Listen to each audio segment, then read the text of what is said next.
गंगा और millennium magical योद्धा के एपिसोड भी डेली आते हैं हम लोग के चैनल पर। कभी कभी मिसिंग होता है बट मैक्सिमम टाइम हम लोग अपलोड कर देते हैं। बाकी स्टोरीज़ के भी एपिसोड आपको मिल जाएंगे फ्री में, डेली एक एपिसोड। और नई स्टोरीज़ भी बहुत जल्द आने वाली हैं, तो उसके साथ में आपको ये स्टोरीज भी प्रोवाइड की जाएंगे। और मैजिकल पुअर घर जमाई के अब एपिसोड नहीं आएंगे, आप लोग कंप्लीट सीरीज़ देख सकते हैं मेंबरशिप में। ठीक उसी वक्त जब राजेश अभी लोकी को लात मारने ही वाला था, लोकी के एक घटक जाग उठे और चीखा, लॉर्ड सिटी लॉर्ड, वो मास्टर जी हैं। आहा! राजेश चौंका और तुरंत अपने पैर वापस खींच लिए। उसने सामने खड़े व्यक्ति को घूरा। यद्यपि उसके चेहरे का आधा हिस्सा खत्म था, पर बाकी आधा वाकई उसके बेटे जैसा ही था। लोकी उसके प्यारे बेटे थे, और अब वो इस हालत में देखकर राजेश तुरंत क्रोधित हो गया। लोकी, किसने तुम्हें ऐसा पीटा? राजेश की आंखें गुस्से में फैल गईं, और शक्तिशाली सच्ची ऊर्जा बाहर निकली और चारों ओर फैल गई। वह भयानक शक्ति देखकर रेस्टोरेंट में हर कोई अंदर ही अंदर कांप उठा और उनका शरीर हिल गया। लोकी का चेहरा उदास था। उसने गंगा की ओर एक भयावह नजर डाली, उंगली से इशारा कर कहा, हाँ। पूरा वाक्य पूरा करने से पहले रूबीना आगे आई और चिल्लाई, मैंने उसे मारा।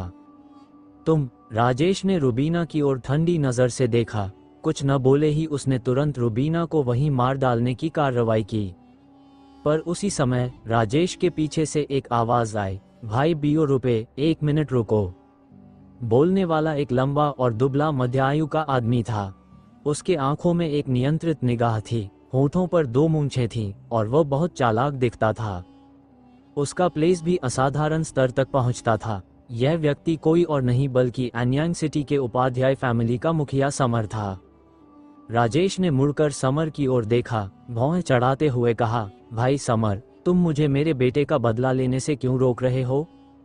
समर ने कड़वी मुस्कान दी और राजेश के शब्दों का सीधा जवाब न देते हुए रूबीना से कहा, रूबी, जल्दी आओ और अपने अंकल मदना और ब्रदर लोकी से माफी मांगो। ये सुनकर राजेश को याद आया कि समर ने कहा था उसकी बेटी का नाम रूबीना है। राजेश के मुंह के कोने खींचे और उसने कहा, भाई समर, क्या वो तुम्हारी बेटी है? बिल्कुल। समर ने सिर हिलाया। रूबीना और अनिकेत की ओर घूरते हुए गहरे स्वर में बोला, और तुम, अनिकेत, जल्दी यहाँ आओ। रूबीना और अनिकेत आज्ञाकारी ढंग से आगे बढ़े और समर के सामने खड़े हुए, पर उन्होंने राजेश और लोकी से माफी नहीं मांगी। मैंने तुमसे माफी मांगने को कहा था, क्या तुमने नहीं सुना? समर का चेहरा काला हो गया और उसने डांटा। अनिकेत ने बुरी तरह कहा, हमने कुछ गलत नहीं किया, तो हमें माफी क्यों मांगनी चाहिए? रूबीना ने सिर झुकाया, और भले ही उसने कुछ कहा नहीं, पर वह स्पष्ट रूप से अनिकेत की बात से सहमत लग रही थी। समर ने लोकी के चेहरे की ओर इशारा करते हुए गुस्से में चिल्लाया, तुमने लोकी को ऐसे पीटा है, क्या ये गलत नहीं है?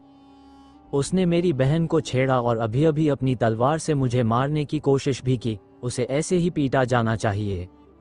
अनिकेत ने आत्मविश्वास से कहा। यह सुनते ही समर का चेहरा बदला। उसे याद आया कि राजेश ने कहा था कि लोकी का चरित्र अच्छा है। अब ऐसा लग रहा था कि बात वैसी नहीं है। समर ने गंभीर स्वर में लोकी की ओर देखा और कहा, भतीजा लोकी, असल में क्या हुआ? उनकी बातचीत सुनकर लोकी ने हालात का मोटा मोटा अंदाजा लगा लिया। वह कभी नहीं सोच सकता था कि जिस महिला के साथ उसने पहले छेड़छाड़ की थी, वही असल में उसकी शादी के लिए पिता द्वारा चुनी गई थी। उन्होंने कहा था कि वे कल आएंगे, तो वे आज क्यों आ गए? अब विचार करने का समय नहीं था। यथार्थ में लौटकर लोकी ने समर से कहा, अंकल मदना, कृपा करके मुझे गलत मत समझिए। मैंने उदयपुर जाते समय दूर से मिस रूबी को देखा था। मैंने अभी जो किया वह छेड़ने जैसा नहीं था, मैं बस मजाक कर रहा था और उसे जानना चाहता था। अपने मनछलावे को छुपाते हुए अनिकेत ने नाराज होकर कहा, तो तुम्हारा अभी का मेरे मारने का प्रयास नकली नहीं था, है ना? लोकी बोला, भाई अनिकेत, मैं बस मजाक कर रहा था। तुम मेरे भविष्य के भाई फरमान होने वाले हो, मैं तुम्हें कैसे मार सकता हूँ? अनिकेत ने ठंडा स्वर कहा, मैं तुम्हारा भविष्यवाणीकृत भाई फरमान नहीं हूँ। मेरी बहन किसी खेल प्रेमी से शादी नहीं करेगी। ठीक है, इन बातों को बाद में सुलझा लेंगे। राजेश ने सबको बीच में टोकते हुए कहा, अब बताओ कि किसने लोकी के चेहरे पर हमला किया। रूबी स्पिरिचुअल के मध्य चरण में है और उसकी लड़ाकू शक्ति लोकी जितनी नहीं है, इसलिए वह ऐसा नहीं कर सकती, अर्थात असली हमलावर कोई और है। ये सुनते ही रेस्टोरेंट में मौजूद हर किसी की नज़र गंगा की तरफ चली गई। राजेश ने समझते हुए गंगा की ओर देखा और देखा कि गंगा एक कुर्सी पर बैठे शराब पी रहे हैं और भुना हुआ चिकन खा रहे हैं और पास के लोगों की तरफ बिल्कुल भी ध्यान नहीं दे रहे थे। हाँ, मैंने किया। राजेश की ओर देखते हुए गंगा ने सिर उठाया और मुस्कुराते हुए कहा।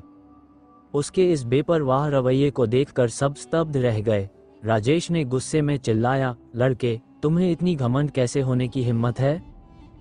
ठीक उसी समय हेमंत आगे बढ़ा और फुसफुसाया, लॉर्ड सिटी लॉर्ड, यह आदमी डीवू स्टार का मूल निवासी है। राजेश ने भौहें उठाईं। अगर हेमंत ने यह बात अभी न कही होती तो राजेश शायद यहाँ आने के असल मकसद को भूल ही जाता। पर अब दोनों बातें आपस में टकरा रही थीं। राजेश ने गंगा की तरफ टिकी निगाह से देखा। उसने अपने मन में सोचा, हेमंत ने कहा कि यह आदमी कौ के मध्य चरण में है। लगता है उसने अपनी कल्टिवेशन स्तर छिपाने का कोई रहस्य तरीके से अभ्यास किया है, इसलिए वो स्पिरिचुअल के शुरुआती चरण जैसा दिखता है। पापा, मार डालो उसे। लोकी इतना गुस्साया कि वह कूदने लगा जब उसने देखा कि गंगा अभी भी मांस खाते और शराब पीते मूड में है। रूबीना ने अपने पिता समर के कपड़ों का किनारा खींचा और फिक्रमंद होकर बोली, पापा, अगर वह आदमी न होता तो मेरा भाई लोकी शायद मर भी गया होता। आपको उसे बचाना होगा। समर सहमत नहीं था। गंगा ने लोकी के चेहरे पर वार किया, चाहे कारण कुछ भी रहा हो, ये राजेश के सम्मान पर वार करने जैसा था। इसके अलावा गंगा ने फॉर्मेशन गार्ड टीम के सदस्यों को भी मार डाला था। समर जानता था कि राजेश गंगा को जाने नहीं देगा। ये सिविल और निजी दोनों कारणों से कह रहा था। चाहे समर कितना भी प्रतिष्ठित क्यों न हो, वह राजेश का मन नहीं बदलवा सकेगा। गंगा निश्चित रूप से मारा जाएगा। क्या तुम वह नक्शा लेकर आए जो मैंने मांगा था? सभी चुप हो चुके थे। तभी गंगा ने अचानक राजेश से पूछा। सब कुछ एक पल के लिए चौंक गया। राजेश ने गंगा की ओर ठंडी नजरों से देखा और ठंडी आवाज में कहा, मैं वह नहीं लाया। गंगा ने शराब का एक घूंट लिया और हास्यपूर्ण ढंग से कहा, क्या चल रहा है? क्या मैंने तुमसे नक्शा लाने को नहीं कहा था? तुम वाकई अतिजिम्मेदार हो। इतना कहकर वह उठ खड़ा हुआ और रेस्टोरेंट के दरवाजे की ओर बढ़ा। उसने कहा, अगर ऐसा है तो मेरे पास और कोई विकल्प नहीं बचा। मुझे सिटी लॉर्ड्स मैंशन खुद जाना होगा। जब समय आएगा तो ये कहना मत कि तुम्हारे पास नक्शा नहीं था। गंगा के पास आते ही राजेश ने अपनी सच्ची ऊर्जा संचारित की और कार्रवाई करने ही वाला था। पिता, रूबीना ने आशा के साथ समर की ओर देखा। समर ने एक गहरी सांस ली, राजेश और गंगा के बीच में खड़े हुए और कहा, भाई बीओ रुपए, यह व्यक्ति सिर्फ एक गलतफहमी के कारण लोकी पर चढ़ा। उसने सोचा कि लोकी ने रूबी को छेड़ा था। मेरी राय में निर्णय लेने से पहले इस मामले की पूरी जांच करनी चाहिए। राजेश कुछ कहने ही वाला था कि रुक गया। फिर भी वह समर के साथ सहयोग रखना चाहता था। किसी भी हाल में उसे समर को कुछ शह देना था। यदि गंगा को इस समय मारना है तो अभी वह ऐसा नहीं कर सकता। उसने गंगा को घूरते हुए कहा। उसकी आंखों में घातक इरादा गहरा छिपा हुआ था। ठीक है, तो मेरे साथ सिटी लॉर्ड्स मैंशन आओ और नक्शा लेकर आओ। हेमंत ने मीटिंग हॉल के शीर्ष की ओर देखा। उसके चेहरे पर राहत की मुस्कान थी। उसने राजेश की पीठ की ओर झुकते हुए कहा, हाँ लॉर्ड सिटी लॉर्ड, मैं उसके शव को बाहर घसीटकर बैटविंग डेमन वुल्फ को खिलाऊंगा। क्यों, तुम्हें लगा मैं मर गया हूं? अचानक मीटिंग हॉल के ऊपर से एक आवाज आई। वह गंगा की आवाज थी। वह जिंदा था। हर कोई दंग रह गया और उस दिशा में देखने लगा। सच्ची ऊर्जा का प्रवाह छट गया। उड़ता हुआ मलबा और धूल भी धीरे धीरे नीचे गिरी और गंगा की आकृति सामने आई। वह पूरी तरह से सुरक्षित था। बस उसके कपड़े उसकी ची की वजह से थोड़े फटे हुए थे, लेकिन कोई गंभीर चोट नहीं थी। और उसके पीछे लेटा हुआ बड़ा पीला कुत्ता भी पूरी तरह ठीक था। इससे साफ था कि गंगा ने न केवल अपनी शारीरिक शक्ति से राजेश के हमले को रोका, बल्कि उस बड़े पीले कुत्ते को भी अपनी ऊर्जा के प्रभाव से सुरक्षित रखा। कैनन, तू डर तो नहीं गया? गंगा ने पलटकर अड़पाव से कहा। भले ही अड़पाव एक साधारण कुत्ता था, लेकिन निशा विला की लड़ाई के बाद वह काफी बहादुर हो गया था और राजेश के हमले से तनिक भी नहीं डरा। उसने गंगा की ओर देखा, एक जम्हाई ली और जमीन पर लेटकर फिर से झपकी लेने लगा। ये देखकर सब लोग निशब्द रह गए। ये कुत्ता तो गंगा से भी ज्यादा घमंडी लग रहा था, वह भी राजेश को कोई भाव नहीं दे रहा था। और सबसे हैरानी की बात यह थी कि यह एक साधारण देसी कुत्ता था। राजेश का चेहरा काला पड़ गया और वह मजबूर होकर मीटिंग हॉल के अंदर वापस आया। उसने ठंडी आवाज में कहा, लड़के, मैंने नहीं सोचा था कि तुम्हारी शारीरिक शक्ति इतनी प्रबल होगी। गंगा ने शांत स्वर में उसकी ओर देखा और कहा, असल में तुम्हारे पास 3 मौके थे, अब तीसरा मौका भी खत्म हो गया है। क्या तुम सोचते हो कि मेरा एक घूंसा रोककर तुम मुझे हरा सकते हो? राजेश की आंखें सिकुड़ गईं, उनमें तेज युद्ध की चमक झिलमिला उठी। उसके शरीर की सच्ची ऊर्जा उभरने लगी और उसकी आभा पहले से भी अधिक भयानक हो गई। अगले ही क्षण वह हिला और गंगा की ओर हमला किया। उसने अपनी कलाई झटकते हुए कमर से एक मुड़ी हुई तलवार निकाली। उसकी सच्ची ऊर्जा उमड़ पड़ी, अवरोध्य नहीं थी। Crescent blade slash. तलवार ने हवा में एक अर्धचंद्राकार चाप बनाया जो घूमते हुए गंगा पर टूट पड़ी। तलवार ऊर्जा के घूमने से तेज हवा का तूफान हॉल में उठ गया और शक्ति कई गुना बढ़ गई। ये चाल देखकर हॉल के गार्ड्स के चेहरों पर प्रशंसा का भाव आ गया और वे जल्दी से किनारे हट गए। क्रेसेंट ब्लेड स्लैश, ये तो सिटी लॉर्ड की सबसे शक्तिशाली जादुई कला है। एक बार यह वार निकल जाए तो समान स्तर के बहुत कम लोग इसे झेल पाते हैं। लगता है अब सिटी लॉर्ड सच में गंभीर है, वह लड़का अब मरा समझो। हर कोई गंगा को ऐसे देख रहा था जैसे वे किसी मृत व्यक्ति को देख रहे हों।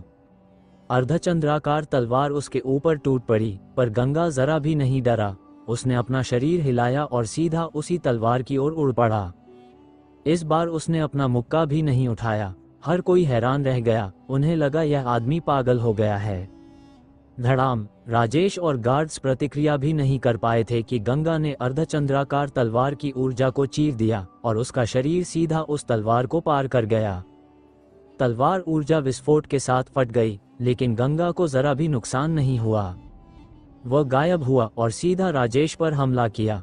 आह, उसका शरीर इतना मजबूत।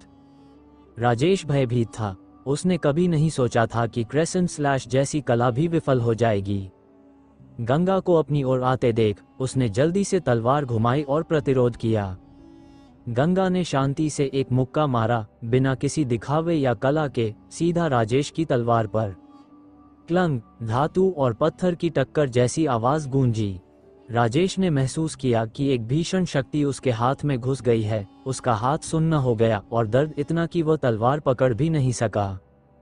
तलवार उसकी पकड़ से निकलकर उसकी छाती पर जा गिरी। आघात उसकी छाती में गहराई तक चला गया। उसके अंदरूनी अंग जोर से हिल गए और रक्त उसके गले तक आ गया। कर्क। उसकी छाती की हड्डी टूट गई। वो इस विशाल शक्ति को सहन नहीं कर सका और पीछे की ओर उड़ गया। वह हॉल के एक स्तंभ से टकराया, उसे तोड़ दिया और जमीन पर गिरते हुए कुछ दूरी तक फिसलता चला गया। पुफ। राजेश ने मुंह से खून उगला। अब उसमें सिटी लॉर्ड जैसी कोई गरिमा नहीं रह गई थी। उसकी छाती लहूलुहान थी, शरीर धूल से भरा हुआ और स्थिति दयनीय थी। उसने ऊपर देखा, गंगा की ओर। उसकी आंखों में भय स्पष्ट था। उसे साफ महसूस हुआ कि गंगा ने पूरी शक्ति का प्रयोग नहीं किया था, बस एक साधारण वार से ही उसे धराशायी कर दिया। अगर गंगा ने पूरी ताकत लगाई होती तो वह अब मर चुका होता। यह उसके लिए अविश्वसनीय था। क्या यह व्यक्ति सच में कौ के मध्य स्तर का था? वह इतना शक्तिशाली कैसे हो सकता है? हॉल में सन्नाटा छा गया, हर कोई स्तब्ध था। तभी बाहर से एक आवाज आई, पिता, क्या आपने उस बदमाश को पकड़ लिया? मैं उसे अपमानित करने वाला हूँ। लोकी हॉल में घुस आया। इलाज के बाद उसके चेहरे पर टांके लगे थे और पट्टियां बंधी हुई थीं। उसे अपने पिता की टूटी हालत दिखी नहीं। उसने सामने देखा, हॉल अस्त व्यस्त था और गंगा बीच में खड़ा था, चेहरे पर उलझन भरा भाव। पर उसने ध्यान नहीं दिया और ठंडी नजर से चिल्लाया, लड़के, जल्दी घुटनों पर गिर जाओ। क्या तुम सोचते हो तुम मेरे पिता को हरा सकते हो? ये सुनकर सभी गार्ड्स का चेहरा उतर गया। लोकी ने गंगा की शांत मुद्रा देखी तो और क्रोधित हो गया। ये तो सिटी लॉर्ड्स मैंशन था, उसका इलाका। कोई और यहाँ इतना घमंड कैसे दिखा सकता है? लड़के, तू, लोकी चिल्लाया ही था कि पीछे से आवाज आई, तू कमीने, चुप हो जा। लोकी ने पीछे देखा, राजेश जमीन पर गंभीर रूप से घायल पड़ा था, उसका चेहरा फक पड़ गया। उसने गंगा की ओर देखा, फिर अपने पिता की ओर, दिमाग बिल्कुल खाली। ये क्या हो गया? राजेश ने गंभीर आवाज में कहा, लोकी, तुरंत माफी मांग। क्या? लोकी का मुंह खुला रह गया। उसने पिता की ओर उदास चेहरे से देखा। ये कैसी वर्ल्ड है? ये बेरी सिटी है और उसके पिता किसी और से माफी मांगने को कह रहे हैं। लोकी, क्या तूने नहीं सुना? राजेश गरजा। लोकी कांप गया, होश में आया और मुंह बनाते हुए गंगा के सामने झुककर बोला, लोकी, तुमसे माफी मांगता है। गंगा ने होंठ टेढ़े किए और मुस्कुराया। अगर माफी से सब ठीक हो सकता तो पुलिस की जरूरत ही क्यों पड़ती? पुलिस? सबके चेहरों पर हैरानी थी। यह क्या चीज है? लोकी ने सिर झुका लिया और चुप रहा। गंगा हंस पड़ा। बस काफी है, अब कुछ कुर्सियां और मेजें लाओ। उसने हेमंत की ओर आंख मारी। पहले से डरा हुआ हेमंत लंगड़ाते हुए साइड हॉल में गया और मेज कुर्सियां ले आया। गंगा बैठ गया और बोला, अब जाओ, किंगडम के पश्चिमी महाद्वीप का नक्शा लाओ। जी। राजेश ने जवाब दिया, खड़ा हुआ, लोकी को इशारा किया और दोनों डरते हुए बाहर चले गए। गंगा मीटिंग हॉल में आराम से बैठा रहा। उसने हेमंत को चाय बनाने को कहा और राजेश का नक्शा लाने का इंतजार किया। डैपाओ उसके पैरों के पास ऊँग रहा था, जैसे सिटी लॉर्ड्स मैंशन का असली मालिक वही हो। बेरी सिटी के बाहर 8 फायर फेदर्ड हॉर्सेस एक विशाल और शानदार रथ को खींचते हुए उदयपुर की ओर बढ़ रहे थे। फायर फेदर्ड हॉर्स एक ऐसा राक्षसी जीव था जिसकी फर अग्निसी लाल थी और सिर पर अग्नि जैसी पंख थे। इसी वजह से उसका नाम पड़ा फायर फेदर्ड हॉर्स। ये जीव वर्षों की पालतूकरण प्रक्रिया के बाद मनुष्यों द्वारा वश में कर लिया गया था। हालांकि इसकी युद्ध क्षमता बहुत अधिक नहीं थी, लेकिन इसकी सहनशक्ति और गति दोनों ही बेहतरीन थीं, इसलिए इसे सवारी के लिए इस्तेमाल किया जाता था। परंतु फायर फेदर्ड हॉर्सेस अत्यंत दुर्लभ और महंगे होते थे। सामान्य परिवार तो इन्हें खरीद या पाल ही नहीं सकते थे, और यहाँ 8 एक साथ जुटे हुए थे। ये केवल कोई अत्यंत धनी परिवार ही कर सकता था। रथ के भीतर रूबीना ने चिंतित स्वर में कहा, पिताजी, बेरी सिटी के लॉर्ड कहीं गंगा को मार न दें। उसने तो मेरी और भाई की जान बचाई थी। समर ने गहरी सांस ली और कहा, उसने लोकी को जिस हालत में छोड़ा, राजेश उसे कभी माफ नहीं करेगा। भले ही वो उसे न मारे, पर दंड अवश्य देगा। मैं पहले ही राजेश से बात कर चुका हूँ। अगर मैं ज्यादा दखल दूं तो उसे बुरा लगेगा। आखिर वो एक शहर का लॉर्ड है और मुझे उसका सम्मान रखना होगा। अनिकेत ने बड़बड़ाते हुए कहा, वह शहर का लॉर्ड है, लेकिन उसने जो बेटा पाला है वो तो एक रंगीन मिजाज आदमी है। पिताजी, आप फिर भी दीदी की शादी उसी से करवाना चाहते हैं? वो उसके लायक नहीं है। समर ने उसे घूरते हुए कहा, लोकी में कुछ कमियां होंगी, पर वह इतना भी बुरा नहीं है जितना तुम कह रहे हो। वह स्पिरिचुअल के चरम स्तर पर है और जल्द ही कौ स्तर पर पहुंच जाएगा। इसके अलावा वह भविष्य का बेरी सिटी लॉर्ड होगा, तो रूबी के लिए वह कैसे अनुपयुक्त है? रूबीना ने दृढ़ स्वर में कहा, वह आचरण में खराब है और मेरे जैसे व्यक्ति से बिल्कुल भिन्न। पिताजी, अगर आपने सचमुच मेरी शादी उससे करवाई तो यह मुझे आग के गड्ढे में धकेलने जैसा होगा। क्या बकवास कर रही हो? समर ने गुस्से से कहा। क्या तुम दोनों भाई बहन मुझे क्रोध से मारना चाहते हो? मैं ये सब तुम्हारे भविष्य के लिए कर रहा हूँ और तुम्हें इसकी कद्र ही नहीं। रूबीना बोली, पिताजी, अगर लोकी अच्छा इंसान होता तो मुझे कोई प्रॉब्लम नहीं होती। शायद समय के साथ मैं उसे पसंद करने लगती, पर वह खराब चरित्र वाला, व्यभिचारी और अहंकारी है। वह कोई अच्छा व्यक्ति नहीं। क्या आप चाहते हैं कि मैं सारी जिंदगी दुखी रहूं? अनिकेत ने धीरे से कहा, पिताजी, आप दीदी की शादी लोकी से केवल इसलिए करना चाहते हैं ताकि बेरी सिटी के लॉर्ड के साथ सहयोग बढ़े और परिवार की शक्ति बढ़े। आपका ये कदम असल में एक सौदा है। उसके शब्दों ने समर को क्रोधित कर दिया। मैं जो कुछ कर रहा हूँ वह परिवार के लिए है और रूबी के भले के लिए भी। मुझे तुम्हारी राय की परवाह नहीं। मैंने निर्णय ले लिया है। बेरी सिटी का मामला शांत होते ही मैं खुद राजेश से विवाह की बात करूंगा। उसके दृढ़ स्वर से यह स्पष्ट था कि एक बार जो निर्णय वह ले ले उसे कोई बदल नहीं सकता। और रूबीना जानती थी कि उसके पिता परिवार को सर्वोपरि मानते हैं, वे शादी का फैसला नहीं बदलेंगे।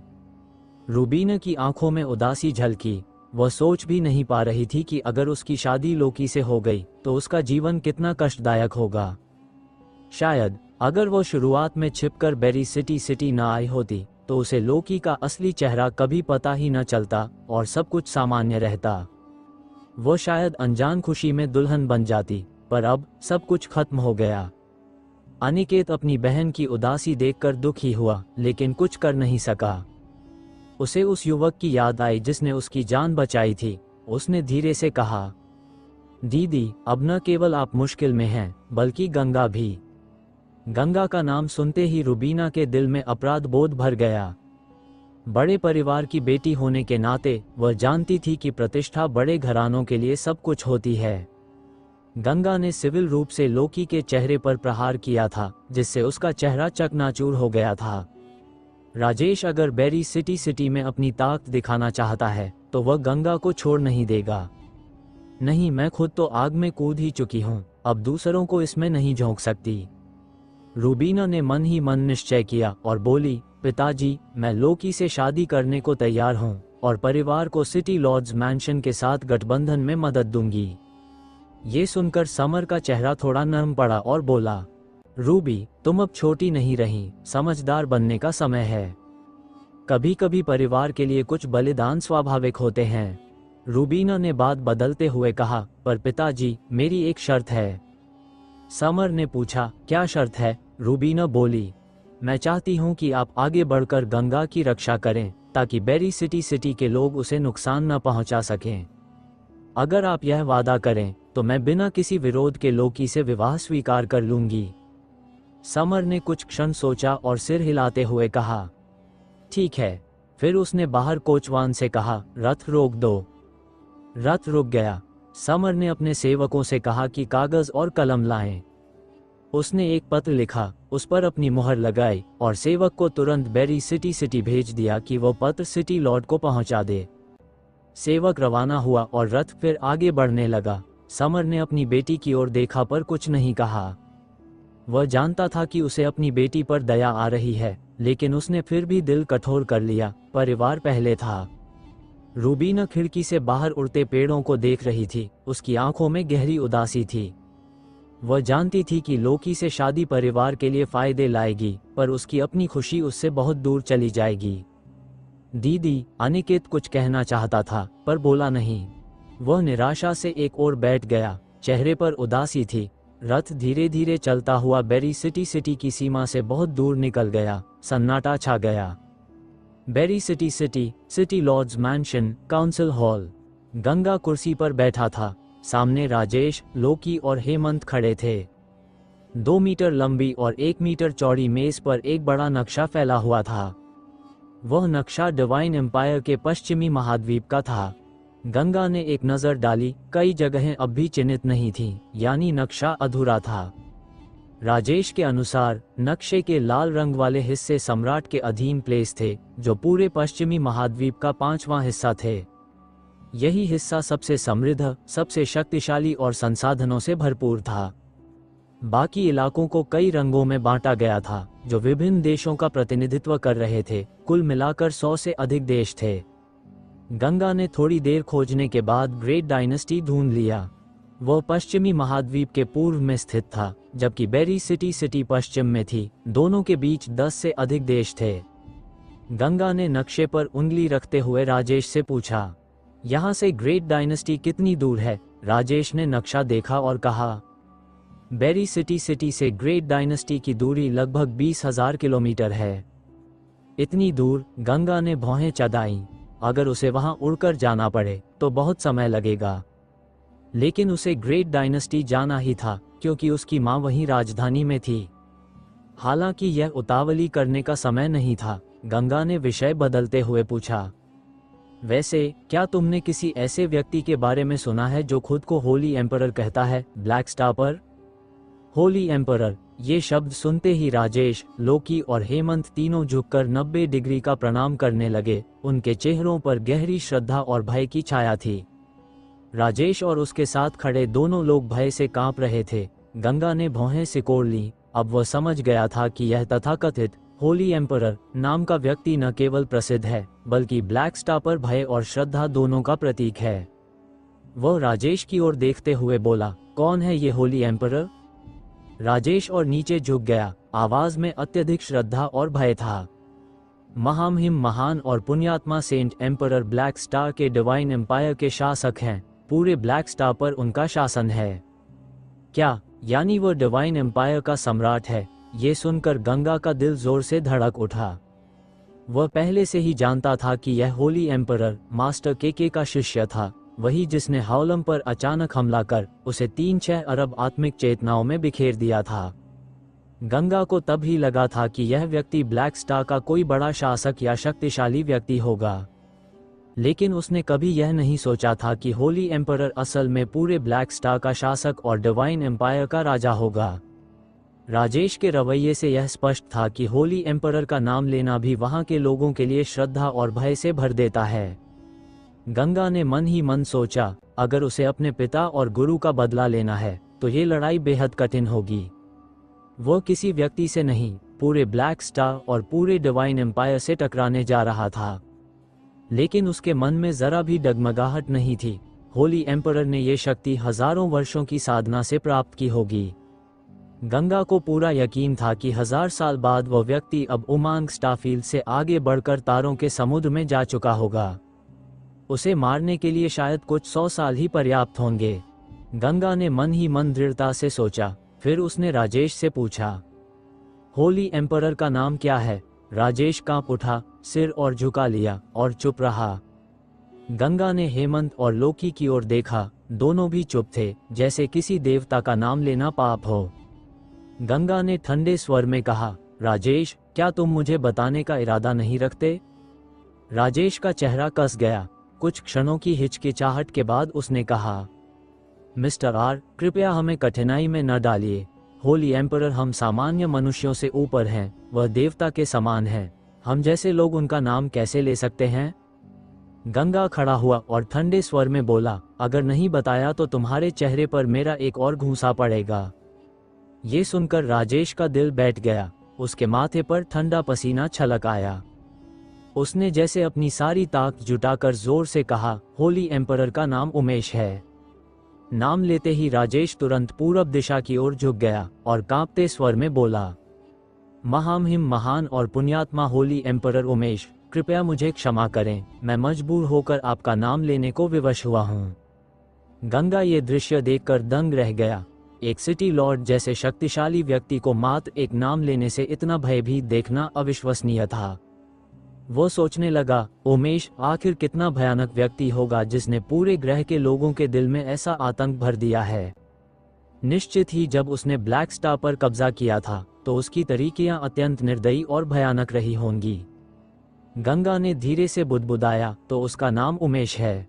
फिर उसने डिवाइन एम्पायर के पश्चिमी महाद्वीप का नक्शा समेटा और राजेश से बोला, अब मुझे ब्लैक स्टार के बारे में हर सामान्य जानकारी विस्तार से बताओ। जी, राजेश ने सिर झुकाकर उत्तर दिया। वह बोलने ही वाला था कि तभी बाहर से एक आवाज आए, लॉर्ड, उदयपुर के उपाध्याय फैमिली के मुखिया समर का पत्र आया है, कृपया स्वयं खोलें। एक सेवक दौड़ता हुआ परिषद कक्ष के दरवाजे तक आया। उसने देखा कि गंगा कुर्सी पर बैठा है और राजेश व अन्य 3 लोग अत्यंत सम्मानपूर्वक एक ओर खड़े हैं। वह क्षण भर के लिए स्तब्ध रह गया। राजेश ने ठंडे स्वर में कहा, दफा हो जाओ, क्या तुम नहीं देख रहे कि मैं अतिथि से वार्ता कर रहा हूं? जी मालिक, सेवक झुककर बोला और मुड़ने ही वाला था कि गंगा ने कहा, ठहरो। फिर राजेश से पूछा, समर, क्या वह रूबीना और अनिकेत का पिता है? राजेश ने सिर हिलाया। गंगा बोला, पत्र लाओ।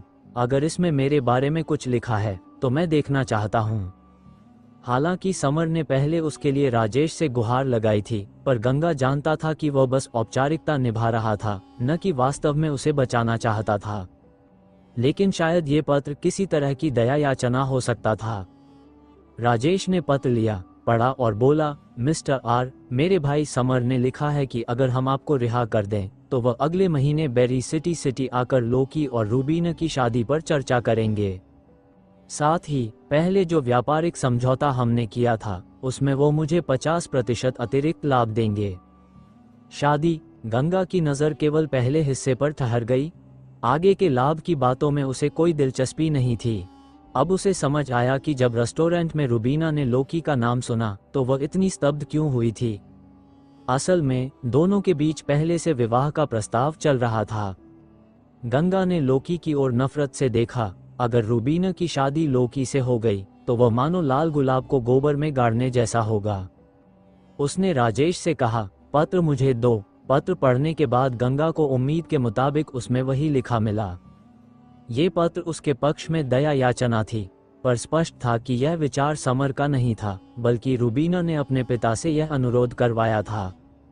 पत्र में साफ लिखा था कि रूबीना गंगा की सुरक्षा को लेकर बहुत चिंतित थी और अगर गंगा मर गया तो वह जीवन भर अपराधबोध में रहेगी। इसका मतलब साफ था, अगर गंगा को नहीं छोड़ा गया तो रूबीना शादी के लिए तैयार नहीं होगी। लेकिन साथ ही समर ने 50% अतिरिक्त लाभ का प्रस्ताव रखकर अपनी स्वार्थ ले भी दिखाई थी। गंगा ने पत्र पढ़कर निराशा से सिर हिलाया। वह मन ही मन समर से खिन्न हुआ। एक पिता होकर भी वह अपनी बेटी को ऐसे आदमी से ब्याहने जा रहा था, यह निंदनीय था। गंगा ने थोड़ी देर सोचकर राजेश से कहा, मुझे तुम्हारे और समर के व्यापार से कोई मतलब नहीं, पर एक बात याद रखना, रूबीना तुम्हारे बेटे लोकी से कभी शादी नहीं करेगी। बाकी समझदारी तुम्हारी। राजेश की आंखों में क्षण भर के लिए द्वेष की झलक आए, पर बाहर से वह आदरपूर्वक बोला, जैसा आप कहें मिस्टर आर। इसके बाद गंगा ने ब्लैक स्टार के बारे में कई बातें सीखीं और फिर बेरी सिटी के सिटी लॉर्ड्स मैंशन में अस्थायी रूप से ठहर गया। अब उसे तुरंत ग्रेट डायनेस्टी जाने की जल्दी नहीं थी। उसके लिए सबसे जरूरी था इस नई वर्ल्ड को समझना और जल्द से जल्द उसमें ढल जाना। और सबसे पहले उसे अपनी शक्ति बढ़ानी थी, क्योंकि जब तक वह मजबूत नहीं होगा उमेश से बदला लेने का सवाल ही नहीं उठता। थोड़ी देर बाद, पिताजी, वो लड़का बहुत घमंडी हो गया है, जैसे वो सिटी लॉर्ड खुद हो, लोकी ने क्रोध में कहा। राजेश का चेहरा गंभीर था, उसकी आंखों में भी नफरत थी।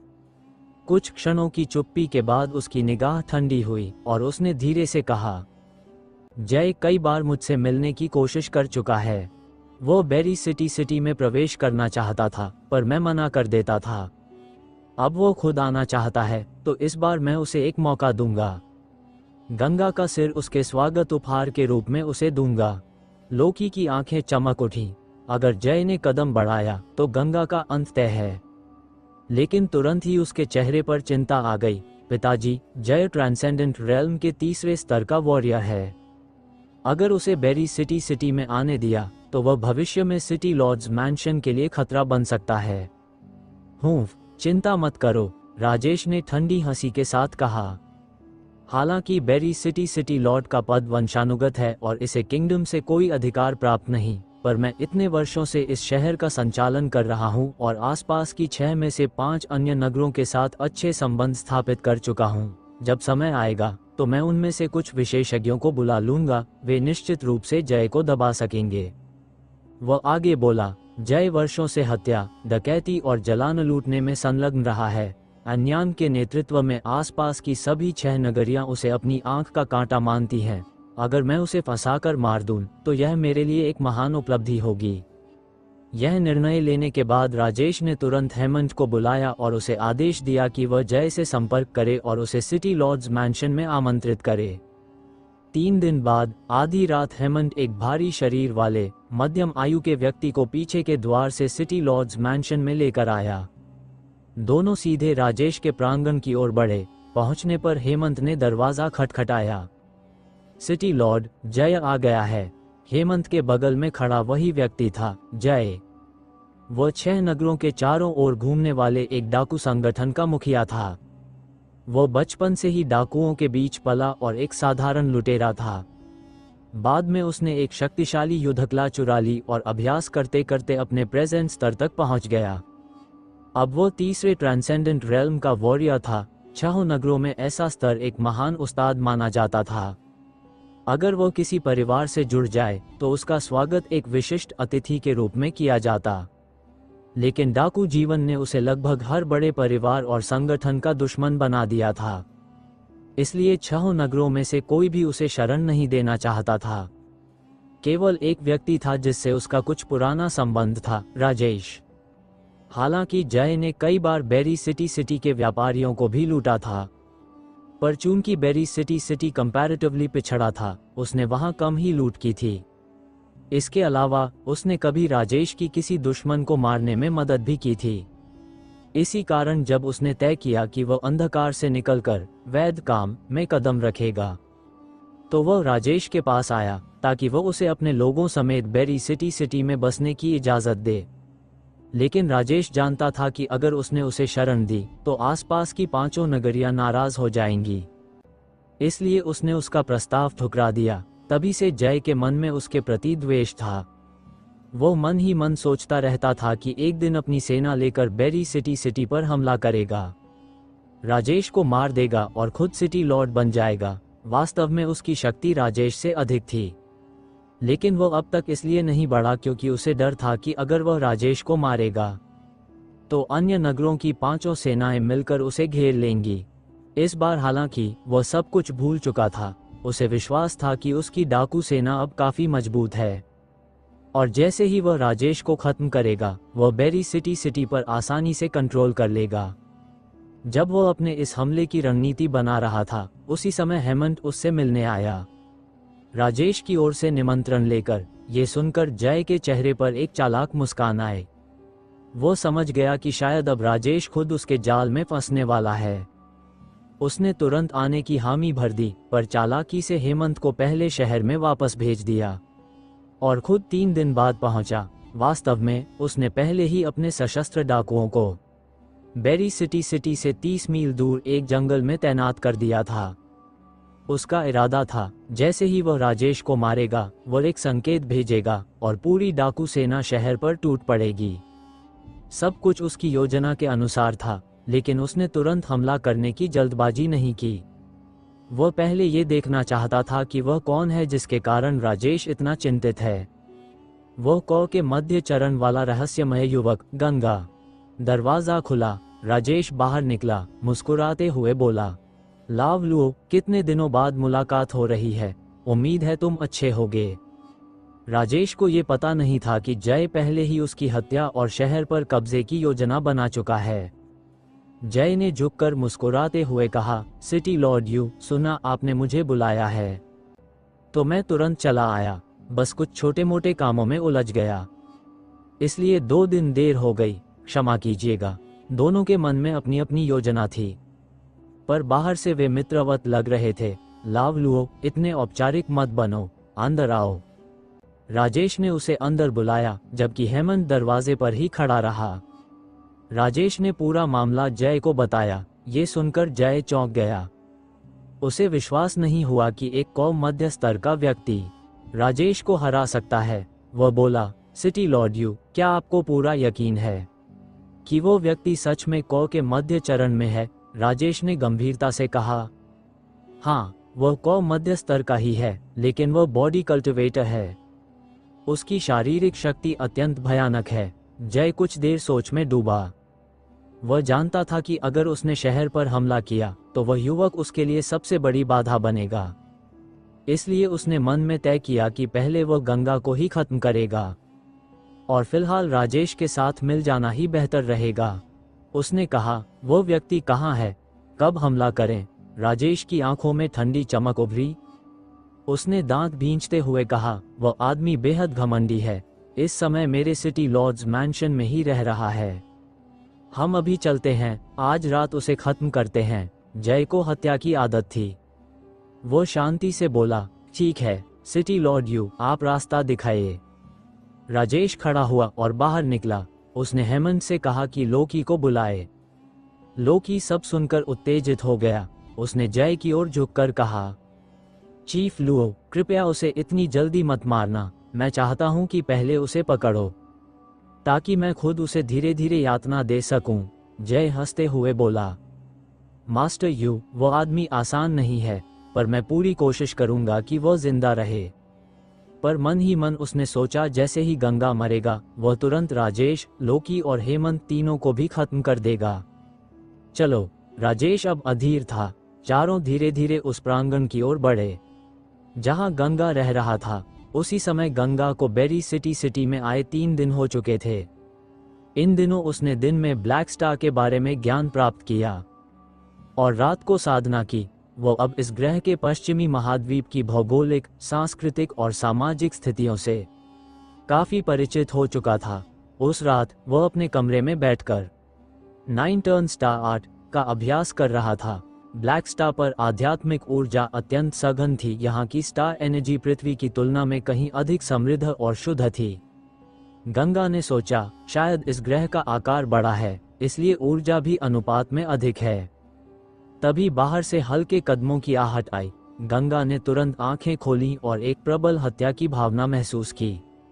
वो मुस्कुराया, तो आखिरकार अब तुम रुक नहीं पाए, हमला करने ही वाले हो। वह पहले से जानता था कि राजेश और उसका बेटा आसानी से हार मानने वाले नहीं हैं।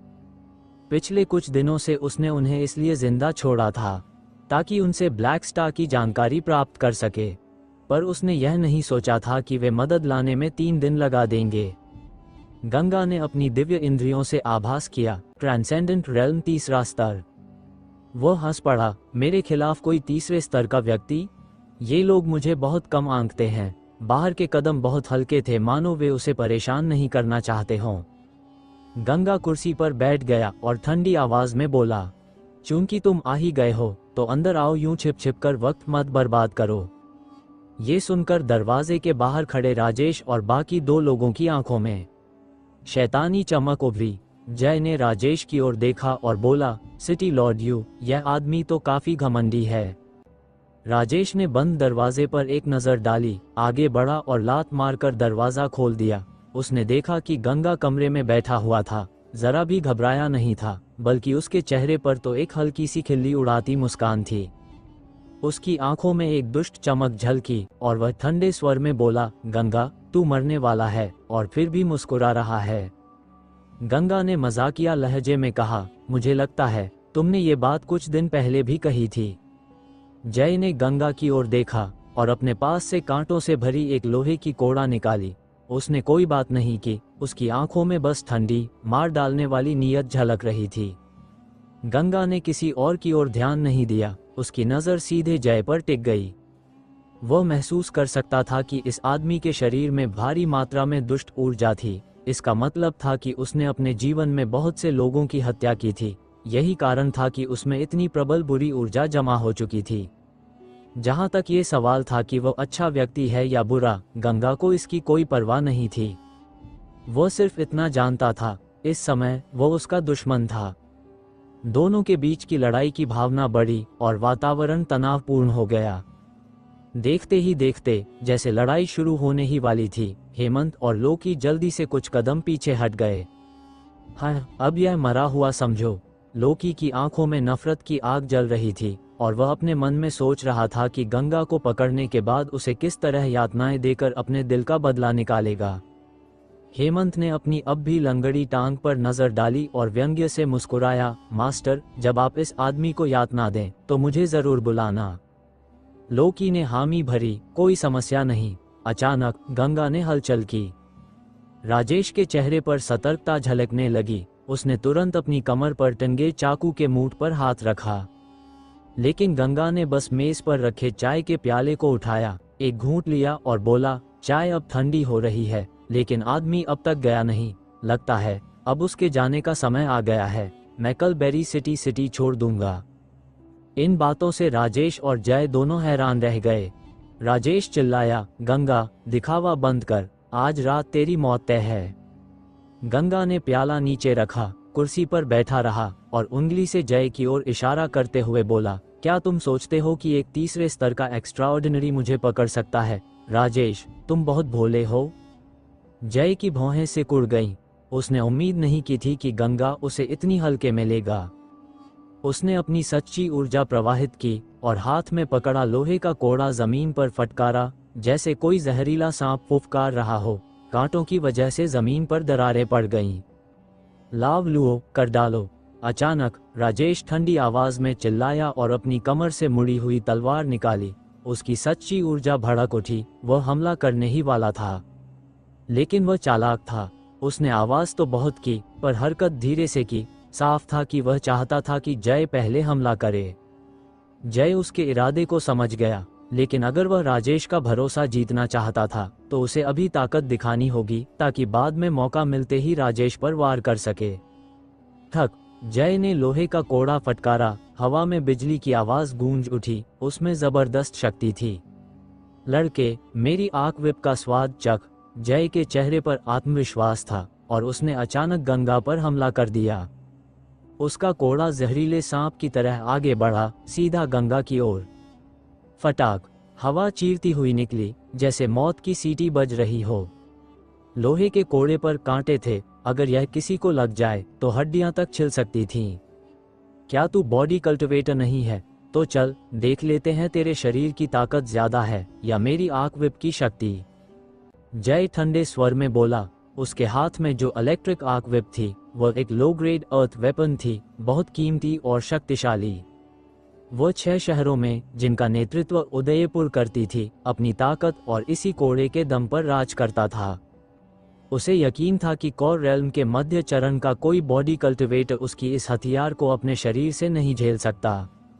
जय के इस शक्तिशाली हमले को देखकर राजेश भी उत्साहित हो उठा। तलवार घुमाते हुए चिल्लाया, गंगा, अपनी किस्मत मान ले। ठक, गंगा के सामने रखी मेज आर्क विप की शक्ति से टुकड़ों में टूट गई। टन, बिजली की चमक फैली और लंबा कोड़ा सीधे गंगा के सिर की ओर लपका। हाँ, बस इतना ही, जय ने मन ही मन तिरस्कार से कहा। वह गंगा को हल्के में ले चुका था। जिसने राजेश को हराया वो बस किस्मत वाला रहा होगा। लेकिन अगले ही पल जय की आंखें फटी रह गईं। क्लैंग, धातु के टकराने की आवाज आई। गंगा ने आर्क विप को नंगे हाथों से पकड़ लिया। उसके शरीर के चारों ओर नारंगी रोशनी बह रही थी और उसने पूरी ताकत से मुट्ठी भींच ली। लोहे का कोड़ा जरा भी नहीं हिला। ये, जय हैरान रह गया।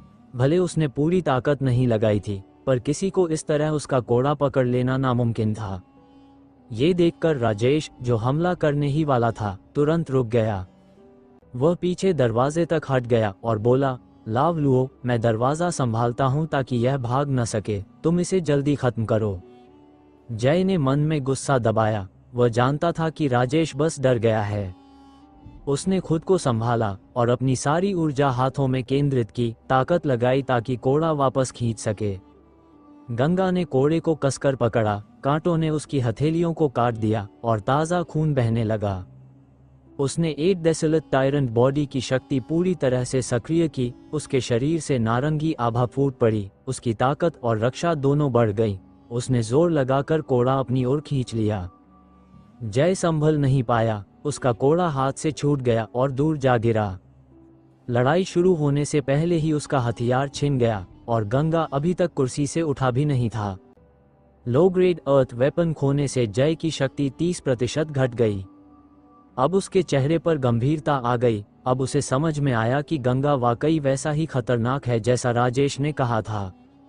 लेकिन जय बहुत से युद्ध देख चुका था, अनगिनत बार मौत के मुंह से लौट चुका था। उसे डर नहीं था। उसने एक और top grade spiritual weapon ion whip निकाला और बोला, लड़के, तुझ में थोड़ा दम तो है, लेकिन तीसरे स्तर के ट्रांसेंडेंटल से उलझना तेरे बस की बात नहीं। ये कहते ही उसने कोड़ा फिर लहराया। Snake like shadow. हवा में कोड़ों की छायाएं उभरी, दर्जनों की संख्या में। हर एक छाया सच्ची ऊर्जा से बनी थी, जो मरोड़ती और लहराती हुई जहरीले सांपों की तरह गंगा की ओर बढ़ रही थी। ये स्नेक लाइक शैडो उसकी विशेष चाल थी। इसी चाल से उसने एक बार अपने ही स्तर के तीसरे स्तर के एक्स्ट्रॉर्डिनरी कल्टिवेटर को मार डाला था। अब वो पूरी ताकत से वार कर रहा था। उसे यकीन था कि वह कौ स्टेज के मध्य चरण वाले इस व्यक्ति को पलक झपकते ही खत्म कर देगा। राजेश ने ये चाल देखते ही राहत की सांस ली। वह जानता था कि यह जय की घातक चाल है। बाहर आंगन में खड़े हेमंत और लोकी भी दौड़ते हुए अंदर घुसे। वे चाहते थे कि गंगा जैसे ही गिरे वे उसे पीट दें। कमरे के अंदर गंगा अब भी उसी तरह कुर्सी पर बैठा था, हिला तक नहीं। रेड लोट्स पवेलियन के तीसरे स्तर के एक्स्ट्राऑर्डिनरी विकास और कमल भले ही जय के समान स्तर के हों, पर उनसे कहीं अधिक शक्तिशाली थे। गंगा तो उन दोनों को भी मार चुका था। अब जब उसका स्तर और ऊंचा हो गया था और उसके पास और भी तरीके आ गए थे, तो जय की स्नेक लाइक शैडो जैसी चाल उसके लिए कोई मायने नहीं रखती थी। वो जादुई शक्ति तो रेड लोटस पवेलियन की तुलना में कहीं कमजोर थी। गंगा के स्थिर रहने से जय झुंझला गया। उसे अपने जीवन में कभी कोई इतना बेपरवाह प्रतिद्वंदी नहीं मिला था। एक ही पल में दर्जनों कोड़ों की छायाएं गिर पड़ीं। ड्रैगन स्पाइन निर्णायक क्षण पर गंगा ने एक जोरदार किक मारी। उसकी टांगें ऐसे लगी मानो किसी ड्रैगन की रीढ़ हों, जिनसे हल्की सी ड्रैगन गर्जना की आवाज निकल रही थी। धुंधली दृष्टि में उसकी टांगें सचमुच किसी ड्रैगन जैसी लग रही थीं। उसकी यह किक दर्जनों चाबुक जैसी छायाओं को चक्रवात की तरह बहाकर ले गई और उन्हें सीधे खत्म कर दिया। सच्ची ऊर्जा एक भयंकर आंधी बनकर चारों दिशाओं में फैल गई। जो घर पहले ठीक ठाक था, अब पूरी तरह तहस-नहस हो गया। केवल एक चीज जो टूटी नहीं थी, वह थी वो कुर्सी जिस पर गंगा बैठा हुआ था। जय की आंखें फैल गईं, उनमें भय झलक रहा था। गंगा अभी तक खड़ा भी नहीं हुआ था और फिर भी उसका हथियार छीन लिया गया था। अब एक साधारण सी किक से उसने उसकी सबसे शक्तिशाली जादुई तकनीक को तोड़ दिया। इस पल जय का आत्मविश्वास पूरी तरह चूर हो गया। वो भलीभांति जानता था कि चाहे उसके पास कितने भी शक्तिशाली तरीके हों, वह गंगा का मुकाबला नहीं कर सकता। अगर किसी व्यक्ति को बैठे बैठे नहीं हरा सकते, तो क्या उम्मीद करोगे कि जब वो खड़ा होगा तब हरा लोगे? भागो! अचानक दरवाजे पर खड़े राजेश ने चिल्लाकर कहा। एक हाथ में लोकी को उठाया, हवा में उड़ा और भागने की कोशिश की। उसे स्थिति बिगड़ती दिखी तो उसने कुछ और सोचना भी जरूरी नहीं समझा, बस भाग निकलने की ठानी। गंगा ने ठंडी सांस छोड़ी और दायां हाथ आगे बढ़ाकर पकड़ने की मुद्रा बनाए। आकाश कांप उठा और एक तारकीय ऊर्जा से बनी ड्रैगन क्लॉ जैसी हथेली प्रकट हुई, जिसने हवा में उड़ते राजेश और लोकी को मात्र 5 मीटर की दूरी तय करने से पहले ही अपनी मुट्ठी में जकड़ लिया। धड़ाम! आसमान से खून की बारिश बरस पड़ी। दोनों को उसी पल उस ऊर्जा की हथेली ने कुचल दिया। जब हथेली की छाया विलीन हुई तो उनके चकनाचूर शव जमीन पर गिरे, ठीक हेमंत के सामने। हेमंत इतना डर गया कि उसका चेहरा सफेद पड़ गया और उसकी टांगें कांपने लगीं। वह गंगा की शक्ति देख चुका था, लेकिन उसने कभी नहीं सोचा था कि जब गंगा सच में किसी को मारना चाहेगा तो इतनी सहजता से एक एक्स्ट्रॉर्डिनरी रेल्म के वॉरियर की जान ले लेगा। क्या ये व्यक्ति सच में केवल कौ के मध्य चरण में है? तुमने अभी वॉइड पाम का प्रयोग किया। क्या तुम हेवनली सेंट एम्पायर के शाह गुप्ता परिवार से हो? क्या तुम होली एम्परर के वंशज हो? अब जय हड़बड़ाकर चिल्लाया और गंगा की ओर भय और विस्मय भरी निगाहों से देखा। डर, घबराहट, आतंक और बेबसी सब कुछ उसकी आंखों में था। वॉइड पाम की ख्याति पूरे ब्लैक स्टार पर फैली थी। लगभग हर कोई इस दिव्य तकनीक के बारे में जानता था, लेकिन इसे अभ्यास करने वाले बहुत कम लोग थे, क्योंकि यह तकनीक स्वयं होली एम्पायर के सम्राट, great and virtuous Holi emperor द्वारा बनाई गई थी और केवल शाह गुप्ता परिवार के प्रत्यक्ष सदस्य ही इसे सीख सकते थे। जय पूरी तरह आश्वस्त था कि गंगा की वह हथेली तकनीक निश्चित रूप से वॉइड ब्रेकिंग पाम थी और नकली नहीं हो सकती थी। इसका अर्थ ये हुआ कि गंगा संभवतः डिवाइन एम्पायर के शाह गुप्ता परिवार का सदस्य है। होली एम्परर और उसका शाह गुप्ता परिवार हेज मार्शल स्टार के लोगों के लिए अत्यंत भय का विषय थे। भले ही जय डाकू था और शासन की अवज्ञा करता था, लेकिन होली एम्परर के प्रति उसका मन सम्मान से भरा था। वह शाही रक्त के व्यक्ति का अपमान करने की हिम्मत नहीं कर सकता था। उसका दिल कांप गया, पैर कमजोर पड़ गए और वह धप से घुटनों पर गिर गया, कांपते हुए बोला, जय अंधा है जिसने महामहिम को नाराज किया। मैं क्षमा चाहता हूँ, your highness. Your highness, Ganga ने आश्चर्य से कहा। उसे समझ नहीं आया कि जय अचानक उसे योर हाइनेस क्यों कहने लगा और इतना भयभीत क्यों हो गया। जय ने सिर उठाया और उलझन में पूछा, आप क्या डिवाइन एम्पायर के शाह गुप्ता परिवार के सदस्य नहीं हैं? ये सुनकर गंगा का दिमाग तेजी से चला और वो कुछ समझ गया। उसने पूछा, क्या उमेश को भी यह हथेली तकनीक आती है जो मैंने अभी इस्तेमाल की? गंगा द्वारा सीधे होली एम्परर का नाम लेने पर जय का चेहरा पीला पड़ गया। वह कांपते हुए बोला, महामहिम होली एम्परर ने ही वॉइड पाम रची है जो शून्य में यात्रा कर सकती है। कहा जाता है कि इसके 3 रूप हैं, condensed explosion palm, dragon claw hand और ड्रैगन सील। आपने जो अभी प्रयोग किया महामहिम, वह तो ड्रैगन क्लॉ हैंड था।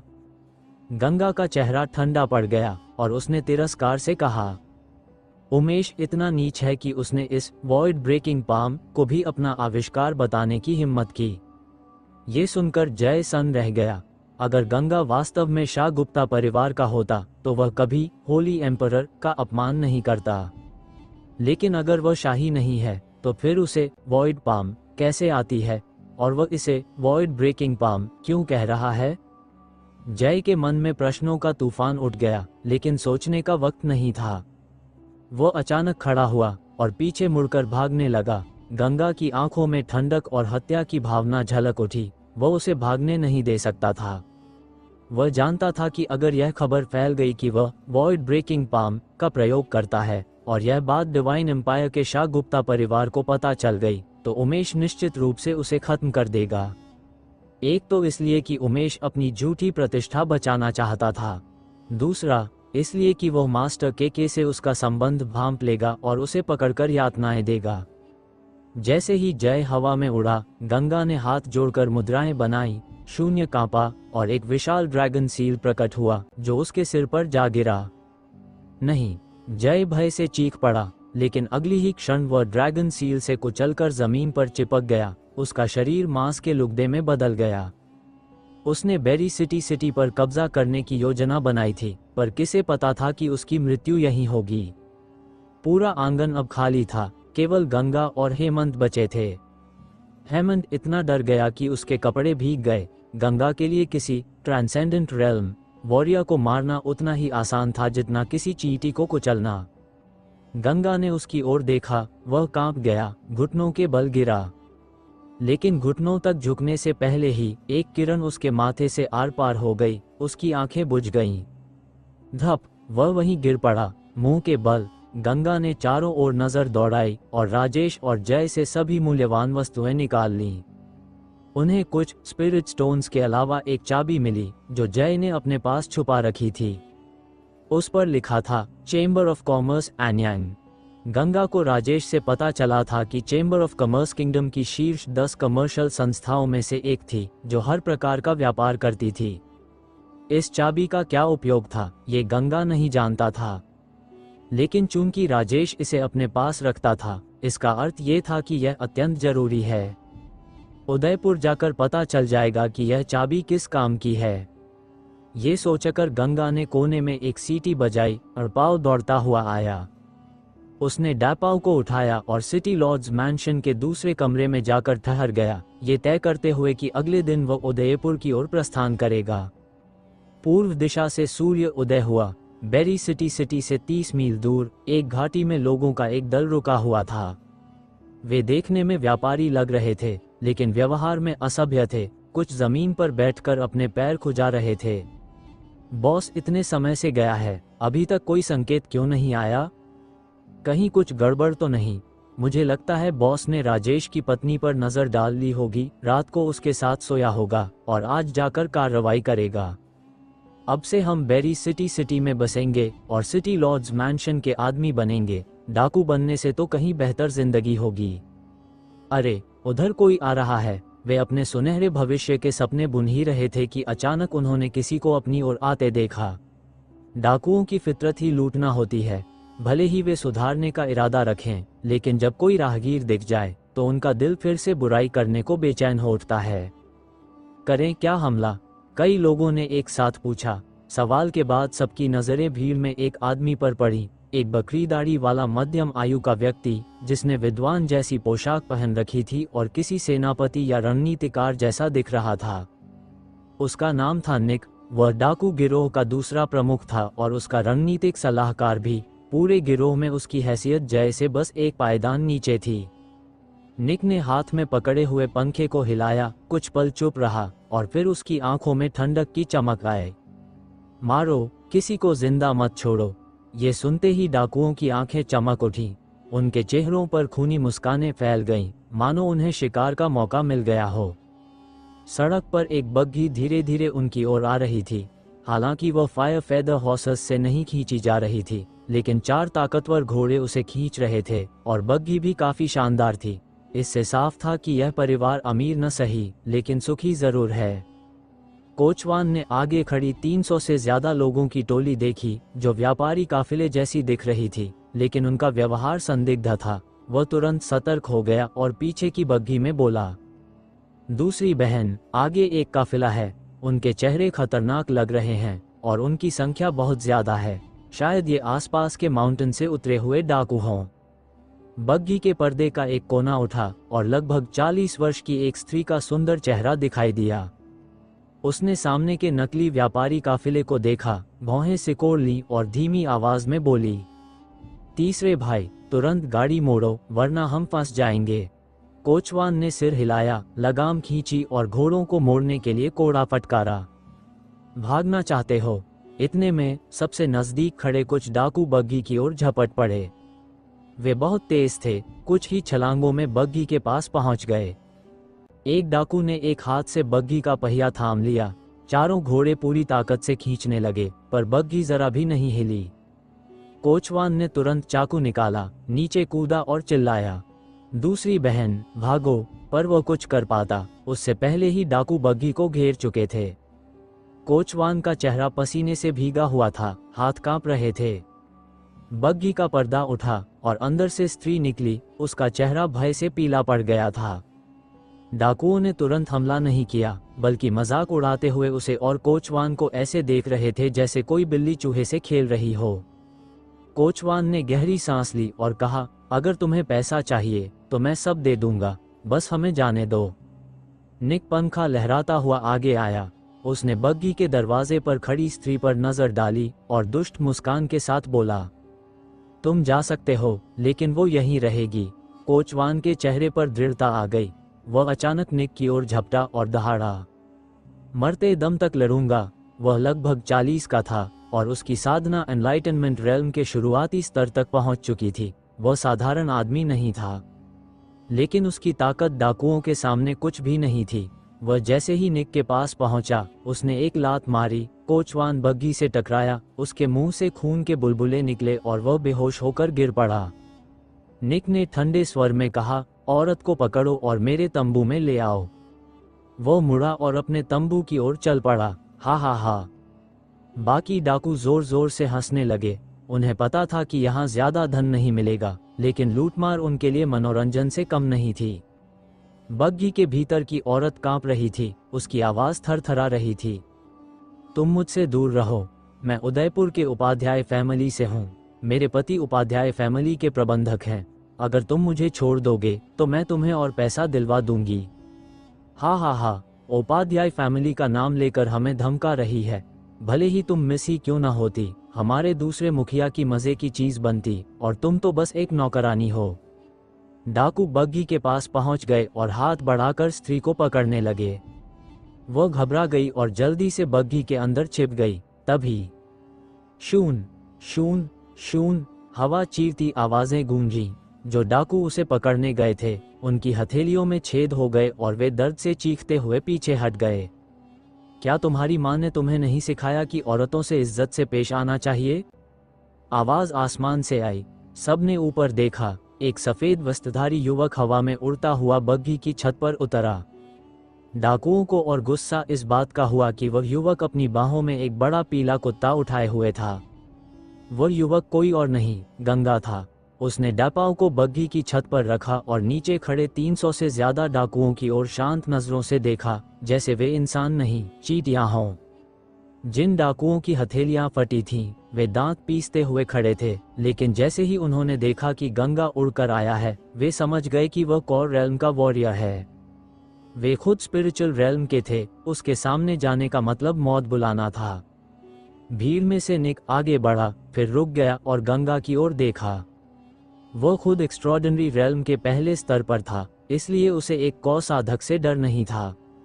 लड़के, तू बहुत बहादुर है जो हमारे लोगों पर हाथ उठा दिया।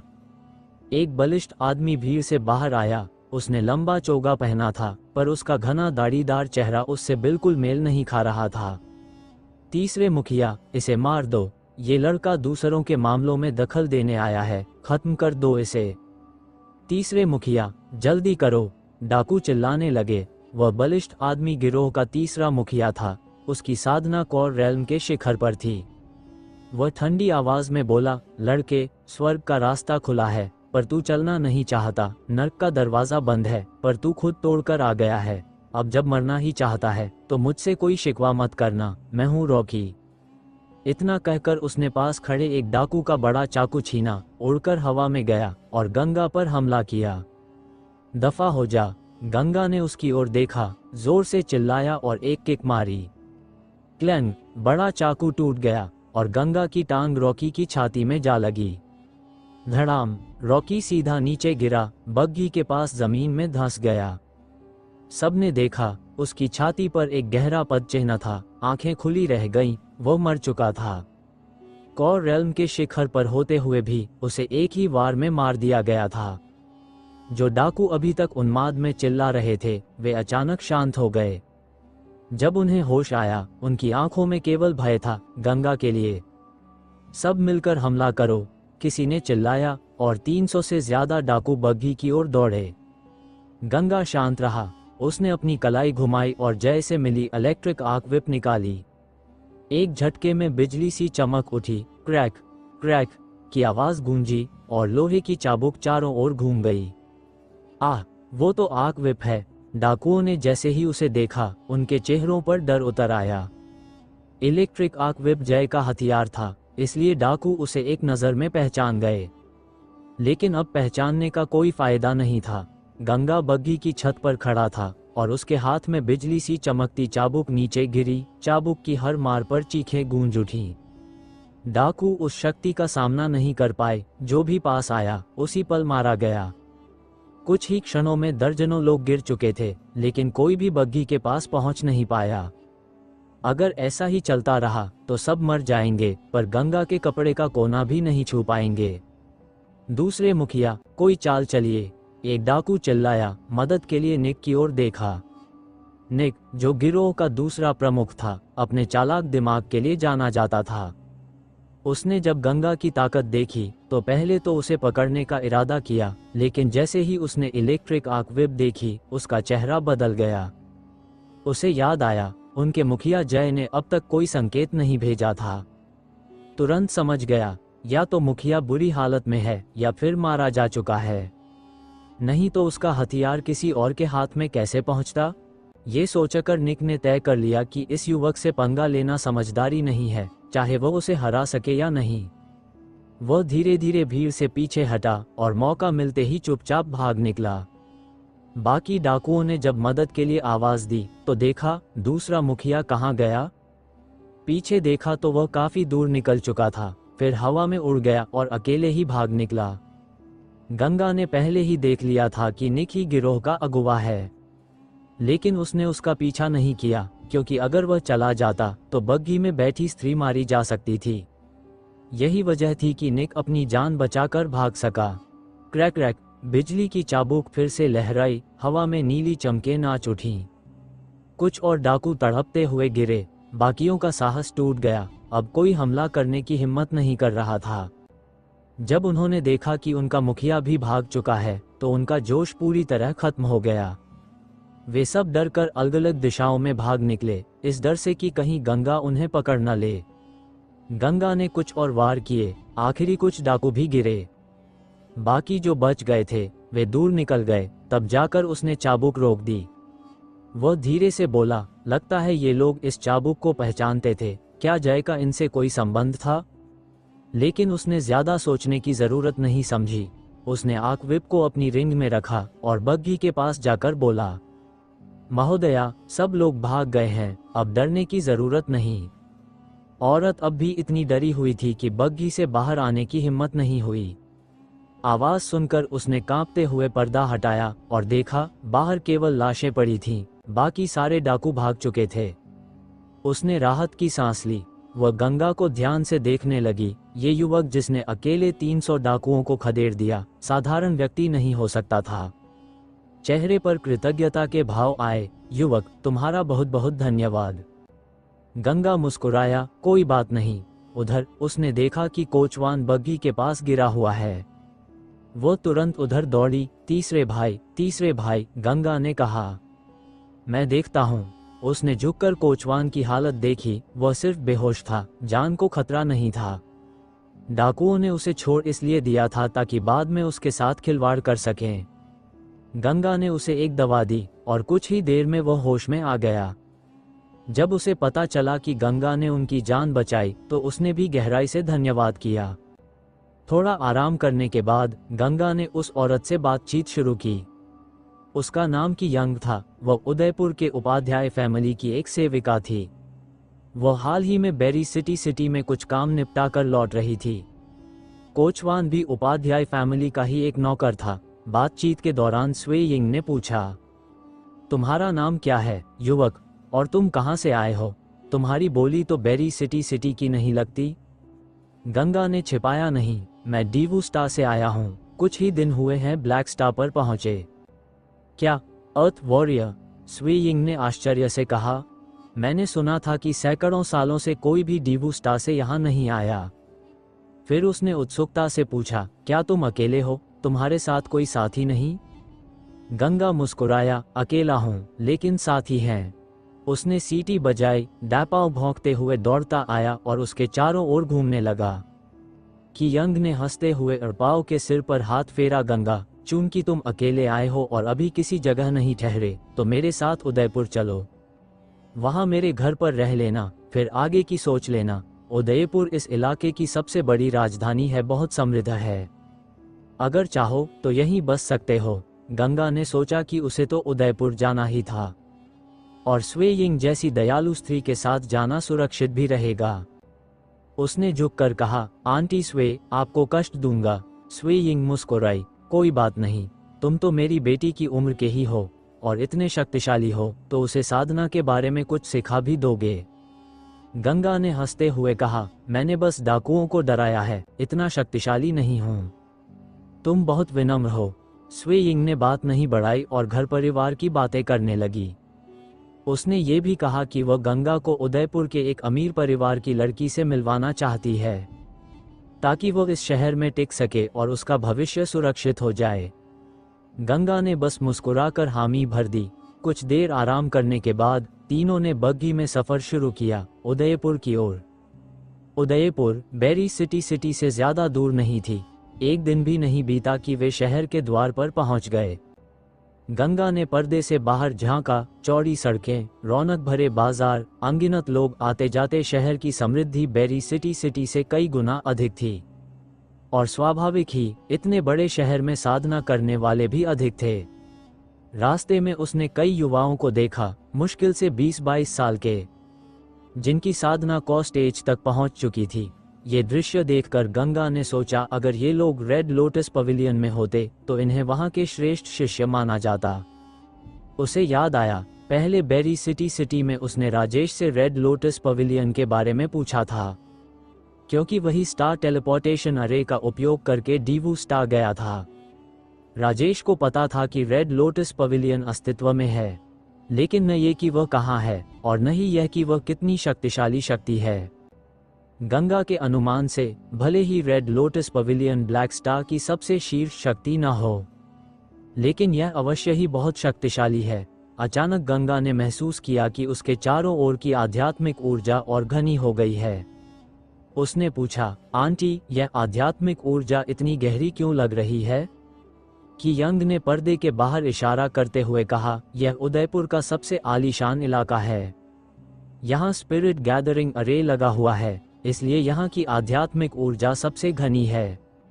सिटी लॉर्ड्स मैंशन के बाद ये शहर का सबसे शक्तिशाली इलाका है। यहाँ रहने वाले लोग सभी उदयपुर के बड़े अमीर परिवारों से हैं। गंगा ने बाहर देखा, यहाँ की हवेलियाँ बाकी इलाकों की तुलना में कई गुना शानदार थीं। हर आंगन की दीवार ऊंची और चौड़ी थी, जिससे साफ झलकता था कि भीतर बहुत विशाल प्लेस है। स्वे यिंग ने दूर एक हवेली की ओर इशारा किया, वह बाकी सभी इमारतों से ऊंची और भव्य थी। चेहरे पर लालसा की झलक के साथ उसने कहा, वो है टियानजी मैंशन, इस पूरे इलाके का केंद्र। कहते हैं वहां की आध्यात्मिक ऊर्जा बाकी जगहों से 3 गुना ज्यादा है। काश जिंदगी में कुछ दिन भी वहां रह पाती, पर छोड़ो, ये तो बस सपना ही है। क्या राजेश, बेरी सिटी का लॉर्ड भी मर गया? समर की बात सुनकर ये जैन के चेहरे पर हैरानी छा गई। वह अचानक खड़ी हो गई और बोली, राजेश एक्स्ट्रॉर्डिनरी रेल्म के पहले स्तर पर था, उसे कैसे मारा जा सकता है? समर ने गहरी आवाज में कहा, राजेश की बात छोड़ो, जय तक को सामने वाले ने पल भर में मार डाला, लड़ाई तो पलक झपकते ही खत्म हो गई। जय? ये जैन ने उलझन में पूछा। समर बोला, अन्यान की 6 शहरों में एक डकैतों का गिरोह घूम रहा है। वो इतने ताकतवर हैं कि सरकार तक उनका कुछ नहीं बिगाड़ पा रही। जय उनका सरदार है। डैड, आप कह रहे हैं? कोल्ड स्नेक विप, बगल में बैठे अनिकेत ने हैरानी से कहा। समर ने सिर हिलाया और अनिकेत ने मुंह खोलकर कहा, लेंगशिबियन 3रे स्तर का ट्रांसेंडेंट मास्टर है, उसे एक झटके में मारने वाला कितना शक्तिशाली होगा? समर गंभीरता से बोला, कम से कम 6ठे स्तर के ट्रांसेंडेंट रेल्म से ऊपर होगा। इसलिए मैंने कहा था कि एन्यांग की 6 शहरों में कोई महान गुरु आया है। बस ये नहीं पता कि इस महान गुरु का मकसद क्या है राजेश और बाकी लोगों को मारने का। और जय आखिर बेरी सिटी के लॉर्ड मैंशन में क्या कर रहा था? ये जैन ने भौहें चढ़ाते हुए कहा, लगता है मामला थोड़ा पेचीदा है। समर ने अपना सिर सहलाते हुए कहा, पेचीदा से भी बढ़कर है। अब जब राजेश मर चुका है, बेरी सिटी बिना सिटी लॉर्ड के रह गया है, अब कुछ बड़ा गड़बड़ होना तय है। मेरी सारी योजनाएं उलट गई हैं। फिर वो बोला, लेकिन राजेश की मौत मेरे लिए एक मौका भी है। अगर मैं बेरी सिटी का लॉर्ड बन जाऊं तो सब कुछ बदल जाएगा, मगर इस पद पर नजर गड़ाए बहुत से लोग हैं। अगर मुझे इस पर मजबूती से बैठना है तो कम से कम उदयपुर के लॉर्ड का समर्थन चाहिए। रूबीना ने कहा, मेरे हिसाब से अगर उस महान गुरु का समर्थन मिल जाए तो कौन कुछ कहने की हिम्मत करेगा। डैड, आप कोई तरीका सोचिए उस गुरु को ढूंढने का। क्योंकि उसी अज्ञात गुरु ने लोकी को मारा था, इसलिए रूबीना उसके प्रति आकर्षित और जिज्ञासु थी। समर ने हल्की कड़वाहट भरी मुस्कान के साथ कहा, इतना महान व्यक्ति इतनी आसानी से सामने नहीं आएगा, लेकिन जब वह अन्यांग 6 सिटीज में आया है तो कभी न कभी उससे मुलाकात का मौका जरूर मिलेगा। रूबीना के चेहरे पर आशा की झलक आई। क्या आपको लगता है वो महान गुरु कोई आकर्षक और वीर वॉरियर होगा? अनिकेत ने होंठ टेढ़े करते हुए कहा, सिस्टर, तुम ज्यादा सोच रही हो। ऐसा गुरु जरूर 70 या 80 साल का कोई बूढ़ा आदमी होगा, तो सपना देखना छोड़ दो। रूबीना ने अनिकेत को घूरते हुए कहा, ब्लैक स्टार इतनी बड़ी जगह है, वहाँ 20 साल के लोग 5वें या 6ठे स्तर तक पहुँच जाते हैं। तुम कैसे कह सकते हो कि वो रहस्यमय व्यक्ति बूढ़ा ही होगा? अनिकेत हंसते हुए बोला, ऐसा प्रतिभाशाली व्यक्ति उदयपुर में क्यों आएगा? वो तो एम्पायर के अधीन सेंट्रल कॉन्टिनेंट में होगा। रूबीना कुछ कहने ही वाली थी कि समर ने गहरी आवाज में कहा, ठीक है, तुम दोनों शांत रहो। दोनों भाई बहन चुप हो गए। समर ने आगे कहा, मैं बेरी सिटी के लॉर्ड पद के लिए दावेदारी करने जा रहा हूँ। इस दौरान तुम लोग कोई परेशानी नहीं खड़ी करोगे। और रूबी, भले ही तुम्हें लोकी से शादी नहीं करनी पड़ी, पर मैं तुम्हारे लिए कोई और रिश्ता ढूंढूंगा। मेरे विचार से उदयपुर लॉर्ड का बेटा अच्छा रहेगा। अगर मैं बेरी सिटी का लॉर्ड बन जाऊं तो तुम दोनों की जोड़ी बिल्कुल सही रहेगी। ये सुनकर रूबीना का चेहरा उतर गया। उदयपुर लॉर्ड का बेटा वाकई कल्टिवेशन में बहुत आगे था, पर उसका स्वभाव बेहद सनकी था। रूबीना ने खुद देखा था कि उसने जरा सी बात पर किसी को मार डाला था, इसलिए उसे उस व्यक्ति से जरा भी लगाव नहीं था। वह सोच भी नहीं सकती थी कि भेड़ियों से बचकर अब बाघ के मुंह में जा रही है। उसका सारा अच्छा मूड एकदम खत्म हो गया। मैं थोड़ी देर के लिए बाहर जा रही हूँ। रूबीना उदास होकर बाहर निकल गई। सिस्टर, रुको, मैं भी चलता हूँ। अनिकेत उसके पीछे गया और धीरे से उसे सांत्वना दी। जब दोनों बाहर चले गए तो ये जैन ने समर की ओर घूरते हुए कहा, समर, क्या तुम रूबी को छेड़े बिना नहीं रह सकते? समर बोला, लड़की जब बड़ी हो जाती है तो उसका विवाह होना ही चाहिए। मैं उसके लिए वर ढूंढ रहा हूँ, इसमें क्या गलत है? अगर उसे खुद चुनने दूं तो उसे प्रतिभाशाली, सक्षम, सुंदर और चरित्रवान सब कुछ चाहिए होगा। ऐसा लड़का कहाँ मिलेगा? ये जैन ने कड़वी मुस्कान के साथ सिर हिलाया और इस विषय को आगे नहीं बढ़ाया। वो और समरबेरी सिटी के लॉर्ड पद के लिए रणनीति पर चर्चा करने लगे। गंगा स्वे यिंग के साथ यांग मैंशन की दीवार के किनारे चलते हुए पिछली ओर गया और वहां से स्वे यिंग के घर पहुंचा।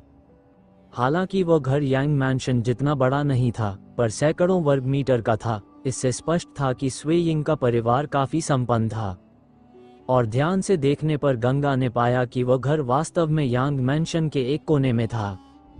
यानी स्वे यिंग का परिवार यांग मैंशन द्वारा विशेष देखभाल में था। कोई आश्चर्य नहीं, एक मुख्य प्रबंधक और दूसरी बड़ी बेटी की निजी नौकरानी, ये कोई साधारण पद नहीं थे। कि यंग ने गंगा के लिए एक कमरा तैयार किया और उसे वहां ठहराया। फिर वो अपने घर से जुड़े छोटे दरवाजे से यांग मैंशन के पीछे में चली गई। जाने से पहले उसने गंगा को चेतावनी दी कि चाहे कुछ भी हो, वो उस छोटे दरवाजे से यांग मैंशन में प्रवेश न करे। गंगा स्वाभाविक रूप से यह बात समझता था। वह छोटा दरवाजा स्वे यिंग के परिवार को यांग मैंशन द्वारा दी गई विशेष इजाजत थी, जिसमें गंगा जैसा बाहरी व्यक्ति शामिल नहीं था। थोड़ी देर बाद स्वे यिंग यांग मैंशन से गर्मागर्म भोजन लेकर लौटी। साथ ही एक काले कपड़े पहने मध्यम आयु का व्यक्ति, जिसकी आंखों में अधिकार की झलक थी, भी उसके साथ आया। बिना परिचय के ही गंगा समझ गया कि यह व्यक्ति की यंग का पति और यांग मैंशन का मुख्य प्रबंधक हुओ यू है। हुओ यू का कल्टिवेशन स्तर ऊंचा नहीं था, वह सिर्फ कौ के शुरुआती चरण में था, पर उसकी तेज नजरें बताती थी कि वह बेहद कुशल व्यक्ति है। यांग मैंशन की हर चीज सटीक रूप से संचालित होती थी और यह अधिकतर उसकी मेहनत का परिणाम था। इसके अलावा वह उपाध्याय फैमिली के अक्सर व्यापारों की जिम्मेदारी संभालता था। कहा जा सकता है कि यांग मैंशन में उसका प्रभाव बहुत बड़ा था। अंकल ह्यूओ, गंगा ने बिना किसी घमंड के खड़े होकर झुककर अभिवादन किया।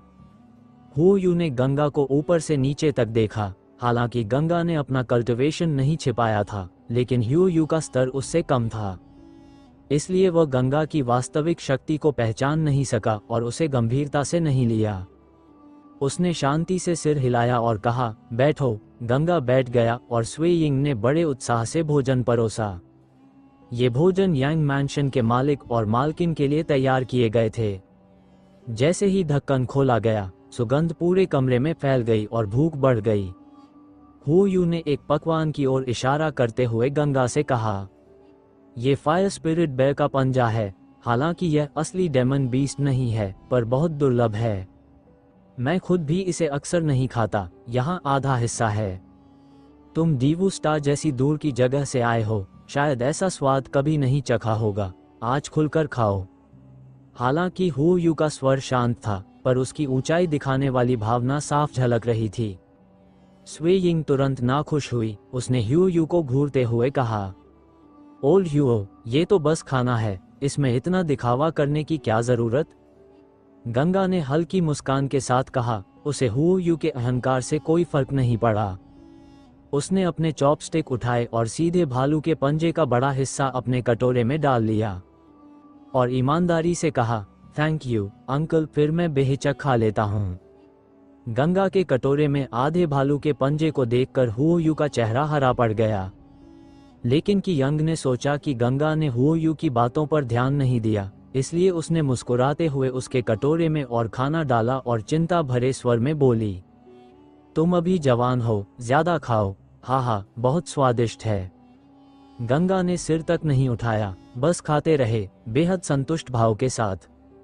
हुओ यू के होंठ फड़के। उसने गुस्से में चॉपस्टिक जोर से मेज पर पटक दी, खड़ा हुआ और स्वे यिंग से बोला, यिंगजी, जरा इधर आओ, मुझे तुमसे कुछ बात करनी है। गंगा, तुम आराम से खाना खाओ, कोई जल्दी नहीं है। कि यंग ने गंगा को समझाया और फिर हुओ यू के साथ बगल के कमरे में चली गई। हालांकि दोनों धीमी आवाज में बात कर रहे थे, लेकिन गंगा की सुनने की क्षमता बहुत तेज थी। उसने सब कुछ साफ साफ सुन लिया।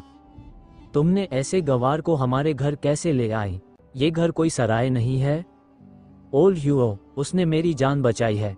क्या तुम इसी तरह किसी उपकारी का व्यवहार करते हो? मैंने जांच की है, लेकिन उसके कल्टिवेशन स्तर का कुछ पता नहीं चलता। शायद उसके पास कोई शक्ति ही नहीं है। ये भी हो सकता है कि जिसने तुम्हें बचाया वो कोई और हो। तुमने ही कहा था कि तुम्हारा तीसरा भाई बेहोश हो गया था और तुम गाड़ी में छिपी हुई थी। कौन जाने उसने ही बचाया हो। ओल्ड ह्यूओ, तुम कैसी बातें कर रहे हो? गंगा बहुत ईमानदार है और मैं उस पर भरोसा करती हूँ। मैंने पहले ही तय कर लिया है कि वह हमारे घर में रहेगा। यिंगजी, तुम हूँ। स्वे यिंग ने ठंडा सांस छोड़ा, पलटी और बिना कुछ कहे कमरे से निकल गई। ह्यूओ यू गुस्से में बड़बड़ाता रहा, उसका खाना खाने का मन ही नहीं रहा। वह पीछे के बगीचे से जुड़े छोटे दरवाजे से होकर यांग मैंशन चला गया। जैसे ही वो बगीचे में चला गया, उसने देखा कि समर सामने से आ रहा है। वह झुककर बोला, मास्टर। समर बोला, ह्यूओ, मैं तो तुम्हारे घर ही आने वाला था। मुझे एक जरूरी काम तुम्हें सौंपना है, इसे मैं किसी और को नहीं दे सकता। ह्यूओ बोला, मास्टर कृपया आदेश दें। समर ने स्थिति समझाई, फिर बगीचे की ओर छोटे दरवाजे की तरफ देखते हुए पूछा, वैसे ह्यूओ, मैंने अपनी पत्नी से सुना है कि आज तुम्हारे घर का खाने का हिस्सा सामान्य से ज्यादा था। क्या कोई मेहमान आया है? ह्यूओ ने आह भरकर शिकायत की, मास्टर आपको पता नहीं, यिंगजी किसी आदमी को घर ले आए है। कहती है कि उसने उसकी जान बचाई थी और अब उसने उसे हमारे घर में रहने दिया है। लेकिन मैंने देखा, मैं उसके कल्टिवेशन का कोई स्तर नहीं पहचान सका। शायद उसके पास कोई शक्ति नहीं है। मुझे तो लगता है वो कोई धोखेबाज है और वही खाने की अतिरिक्त मात्रा उसी के लिए थी। ऐसा है।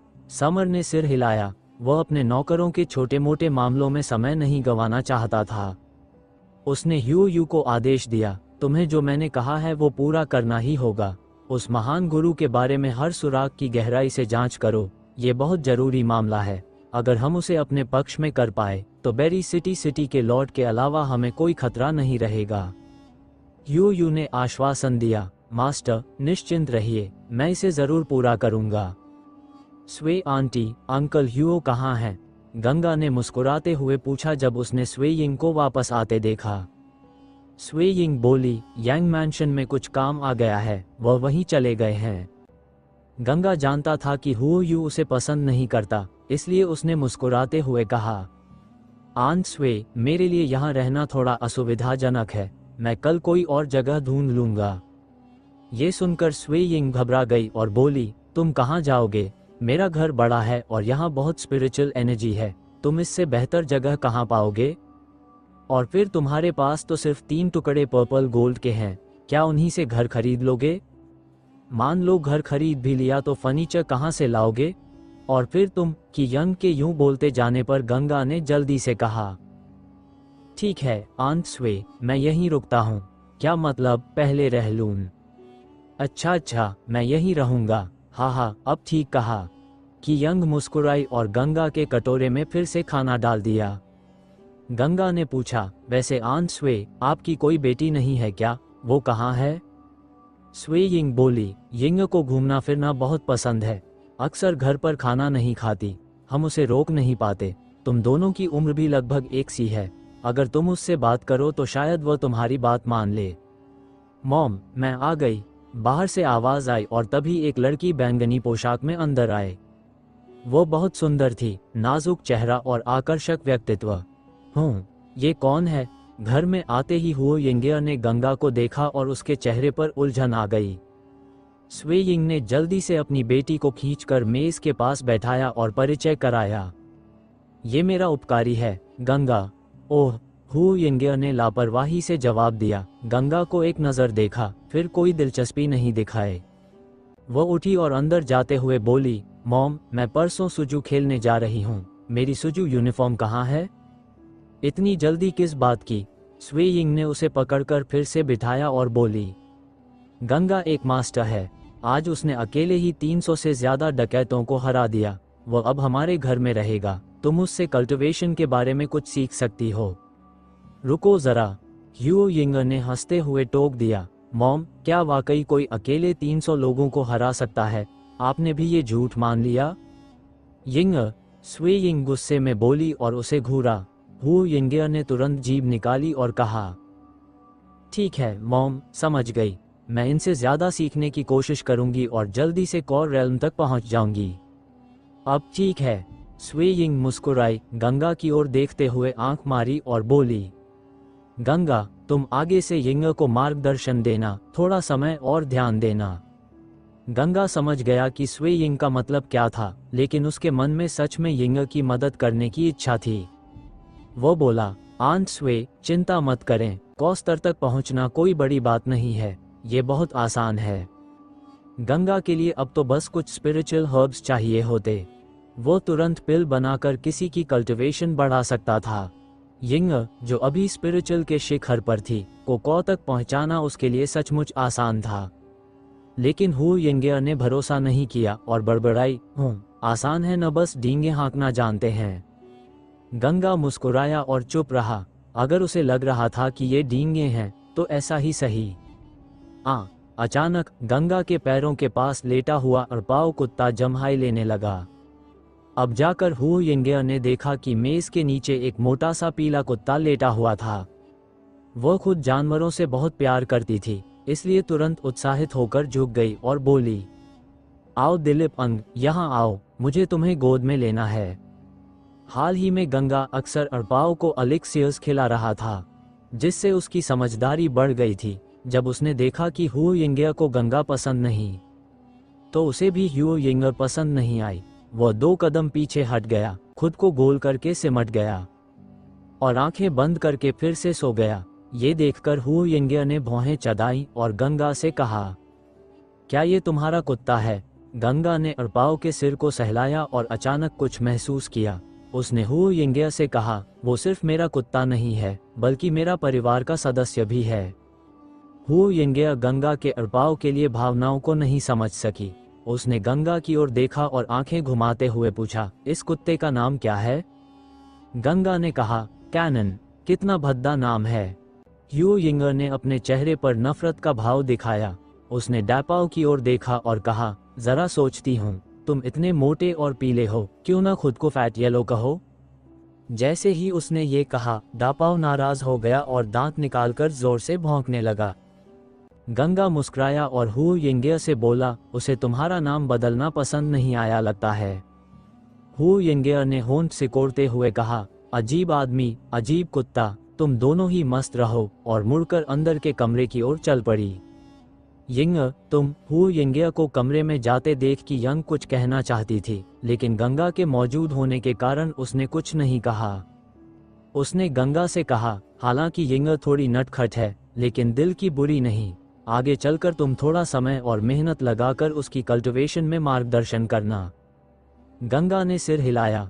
उसने ज्यादा कुछ नहीं कहा, लेकिन मन ही मन सोच रहा था कि हु यिंगे की मदद के लिए कुछ पिल्स रिफाइन करे ताकि वो आसानी से पिल फॉर्मेशन कर सके। अगली सुबह गंगा कैनन के साथ बाहर निकला। उदयपुर पहुंचने के बाद भी वह घूमने और शहर को जानने की इच्छा रखता था। आज उसके पास 3 काम थे। पहला, चेंबर ऑफ कॉमर्स जाना और देखना कि राजेश की चाबी का क्या उपयोग है, साथ ही जय का आर्कविप बेचना। दूसरा, बासु फैमिली डान के लिए औषधीय सामग्री इकट्ठा करना। गंगा को जितनी पिल फॉर्मूलास पता थी, उनमें से बासु फैमिली डान पिल फॉर्मेशन में सबसे ज्यादा सहायक थी। उसने सोचा कि कुछ रिफाइन करके हु यिंगे को दे देगा। हालांकि उसे हु यिंगे से कोई खास लगाव नहीं था, लेकिन वह की यंग की मदद समझकर ऐसा करना चाहता था। तीसरा, वह रून गिल्ड जाकर ब्लैक जिंग के रून स्तर के बारे में जानने का इरादा रखता था।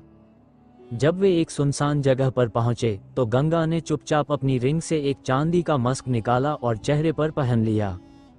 वो चेंबर ऑफ कॉमर्स में आर्कविप बेचने जा रहा था, इसलिए अपनी पहचान छिपाना जरूरी था, वरना लोग यह आसानी से सोच सकते थे कि जय को उसी ने मारा है, और यह बात उसके लिए बड़ी मुसीबत बन सकती थी। हालांकि मास्क पहनना भी लोगों का ध्यान आकर्षित करता था, लेकिन ज्यादातर लोग सोचते कि उसके चेहरे पर कोई स्का है, इसलिए उसने चेहरा ढक लिया है। चेंबर ऑफ कॉमर्स उदयपुर के सबसे व्यस्त इलाके में था। वहां और भी कई व्यापारिक संघ और कंपनियां थीं। वे सब एक दूसरे के प्रतिस्पर्धी थे और समान व्यापार करते थे। Pills, spiritual herbs, weapons, secret manuals, cultivation से जुड़ा कोई भी काम हो, ये सब चेंबर्स उसमें शामिल थे। इनमें से चेंबर ऑफ कॉमर्स सबसे शक्तिशाली माना जाता था। हालांकि वह ब्लैक स्टार का नंबर 1 चेंबर नहीं था, लेकिन ब्लैक स्टार के शीर्ष 10 चेंबर्स में से केवल यही था जिसने उदयपुर में शाखा खोली थी। चेंबर ऑफ कॉमर्स की दुकान बहुत बड़ी थी और गंगा को उसे ढूंढने में कोई परेशानी नहीं हुई। अंदर जाकर उसने देखा कि यह कई प्लेस में बटी हुई थी जहां अलग अलग वस्तुएं बेची जा रही थीं। वो वेपन्स वाले प्लेस में पहुंचा और ध्यान से देखने पर पाया कि ज्यादातर स्पिरिचुअल वेपन्स थे और केवल 2 अर्थली वेपन्स थे। इससे ये साफ था कि अर्थली वेपन्स अभी भी बहुत दुर्लभ हैं, कम से कम उदयपुर में तो। जहां तक हेवनली वेपन्स की बात है, जो अर्थली वेपन्स से भी उच्च स्तर के होते हैं, वे यहाँ बिकाऊ नहीं थे। साहब, आपको क्या चाहिए? यहाँ के स्पिरिचुअल वेपन्स सब मशहूर मास्टर्स द्वारा बनाए गए हैं और हर एक बेहद शक्तिशाली है। लाल लंबी स्कर्ट पहने एक गोलमटोल महिला क्लार्क गंगा की ओर आए। गंगा उसकी बात सुनकर मुस्कुराया। हालांकि ये वेपन्स निम्न, मध्यम, उच्च और शीर्ष श्रेणियों में फेक थे, पर वास्तव में ये सब बहुत सामान्य थे। इनमें से शीर्ष कैटेगरी का स्पिरिचुअल वेपन भी ब्लैक लाइट स्वॉर्ड के समान स्तर पर बहुत पीछे था। गंगा ने यह बात कहने की जरूरत नहीं समझी और मुस्कुराते हुए बोला, मैं हथियार खरीदने नहीं, बेचने आया हूँ। महिला क्लार्क ने मुस्कुराते हुए कहा, ओह, तो आप वेपन रिफाइनर हैं, लेकिन चेंबर ऑफ कॉमर्स में हम केवल मिड ग्रेड स्पिरिचुअल वेपन या उससे ऊपर के हथियार ही लेते हैं। अगर आपके पास लो ग्रेड स्पिरिचुअल वेपन है तो हम नहीं लेंगे। गंगा ने मुस्कुराते हुए कहा, यह मिड ग्रेड स्पिरिचुअल वेपन से थोड़ा ऊपर है। High grade spiritual weapon. महिला क्लार्क की आंखें चमक उठी। अगर उसे कोई अच्छा हाई क्वालिटी वेपन मिला तो यह उसके लिए बड़ी उपलब्धि होती। लेकिन इससे पहले कि वो खुश होती, गंगा ने कहा, हाई ग्रेड नहीं, लो ग्रेड अर्थ वेपन।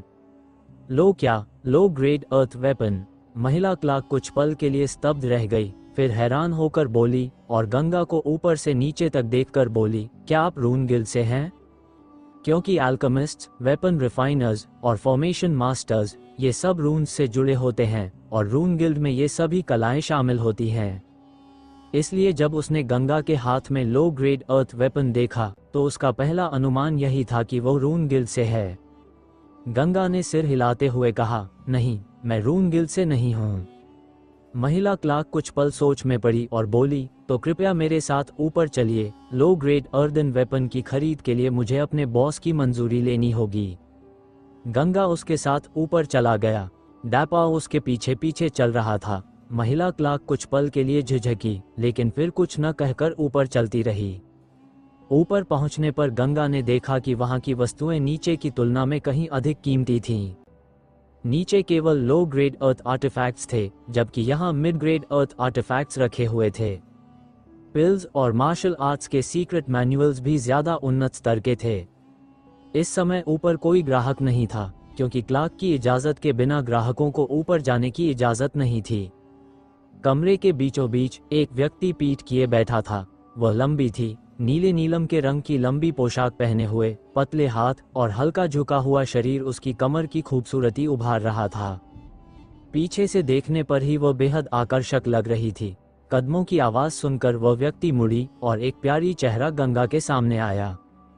वह चेहरा भले ही अत्यधिक सुंदर न था, लेकिन उसमें एक परिपक्व महिला की प्यारीता भरी हुई थी और उसका शरीर बेहद आकर्षक था, इतनी कि कोई भी आदमी उसे एक पल और देखे तो नजरें हटाना मुश्किल हो जाए।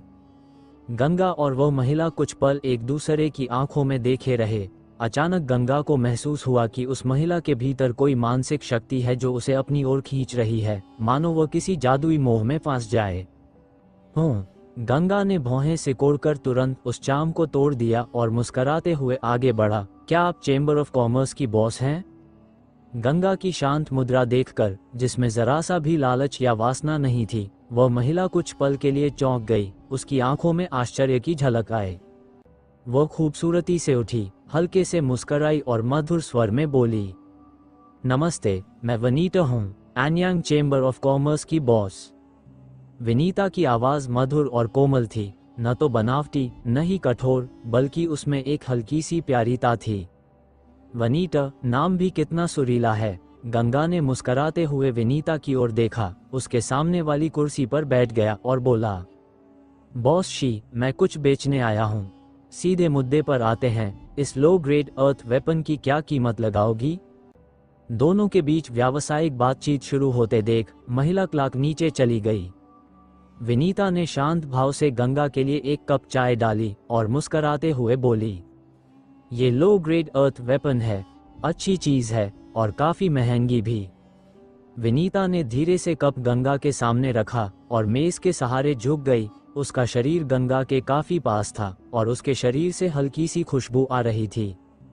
गंगा ने उसकी छाती की ओर देखते हुए मुस्कराकर कहा, बॉस शी, क्या आप मुझे बहका रही हैं? वनीता एक पल को चौंकी, फिर हल्के से मुस्कराकर अपनी कुर्सी पर वापस बैठ गई और बोली, हम तो व्यापार की बात कर रहे थे, आप कहाँ पहुँच गए? साहब, क्या मैं आपका नाम जान सकती हूँ?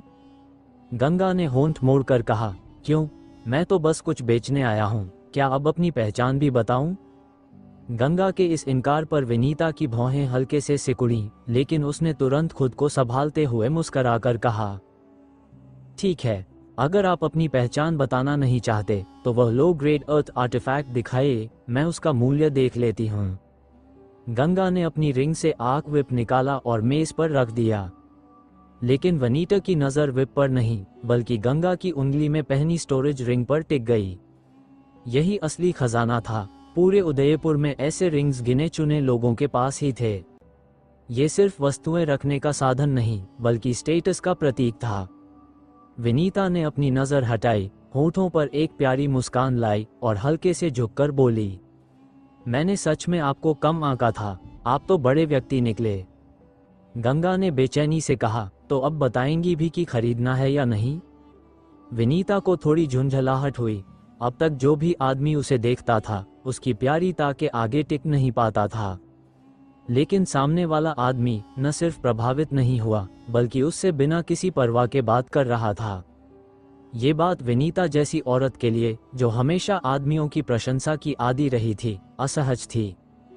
फिर भी वह एनयांग चेंबर ऑफ कॉमर्स की बॉस थी। उसने तुरंत संयम दिखाया, विप उठाई और देखने लगी। वो बोली, इसका मटेरियल सामान्य है, शीर्ष गुणवत्ता का नहीं, केवल एक रून है, वह भी सबसे निम्न स्तर का लाइटनिंग रून। और ये, बस ये बताओ कि इसकी कीमत कितनी है? गंगा ने बीच में टोक दिया। उसे खुद अच्छी तरह पता था कि यह इलेक्ट्रिक आर्क विप किस स्तर की चीज थी। वनीता कुछ पल चुप रही, फिर अपने हरे जवाहर जैसे दो पतले उंगलियां उठाईं। 200 स्पिरिट स्टोन्स। गंगा बोला, मैंने नीचे देखा था, तुम्हारे दुकान में लो ग्रेड अर्थ वेपन 300 स्पिरिट स्टोन्स में बिक रहे थे, तो ये सिर्फ 200 क्यों? वनीता मुस्कराकर बोली, ओह साहब, क्या हमें भी थोड़ा मुनाफा नहीं कमाना चाहिए? अगर मैं आपकी विप 300 स्पिरिट स्टोन्स में खरीद कर 300 में ही बेच दूं, तो क्या फायदा? और फिर विप बनाने वाले बहुत कम हैं, अगर आप इसे किसी और को बेचेंगे तो 300 स्पिरिट स्टोन्स मिलना मुश्किल है। गंगा बोला, कीमत 230 स्पिरिट स्टोन्स रखो। विनीता कुछ और कहने वाली थी, लेकिन गंगा की स्थिर आत्मविश्वासी आंखें देखकर उसने धीरे से सिर हिलाया। ठीक है, 230 स्पिरिट स्टोन्स, मैं अभी किसी को भेजती हूँ। जरूरत नहीं। गंगा ने हाथ हिलाया और पहले से तैयार की हुई सूची मेज पर रख दी। वो बोला, इस सूची के अनुसार मेरे लिए स्पिरिचुअल हर्ब्स तैयार करा दो। उसके बाद मैं तुम्हें 230 स्पिरिट स्टोन्स दूंगा। अगर कुछ कमी रही तो मैं जोड़ दूंगा, अगर ज्यादा हुआ तो वापस ले लेना। वनीता ने सूची उठाई और पढ़ने लगी, green root flower, 7 night grass, camel bell mandarin ducktail, purple Qiang bamboo root.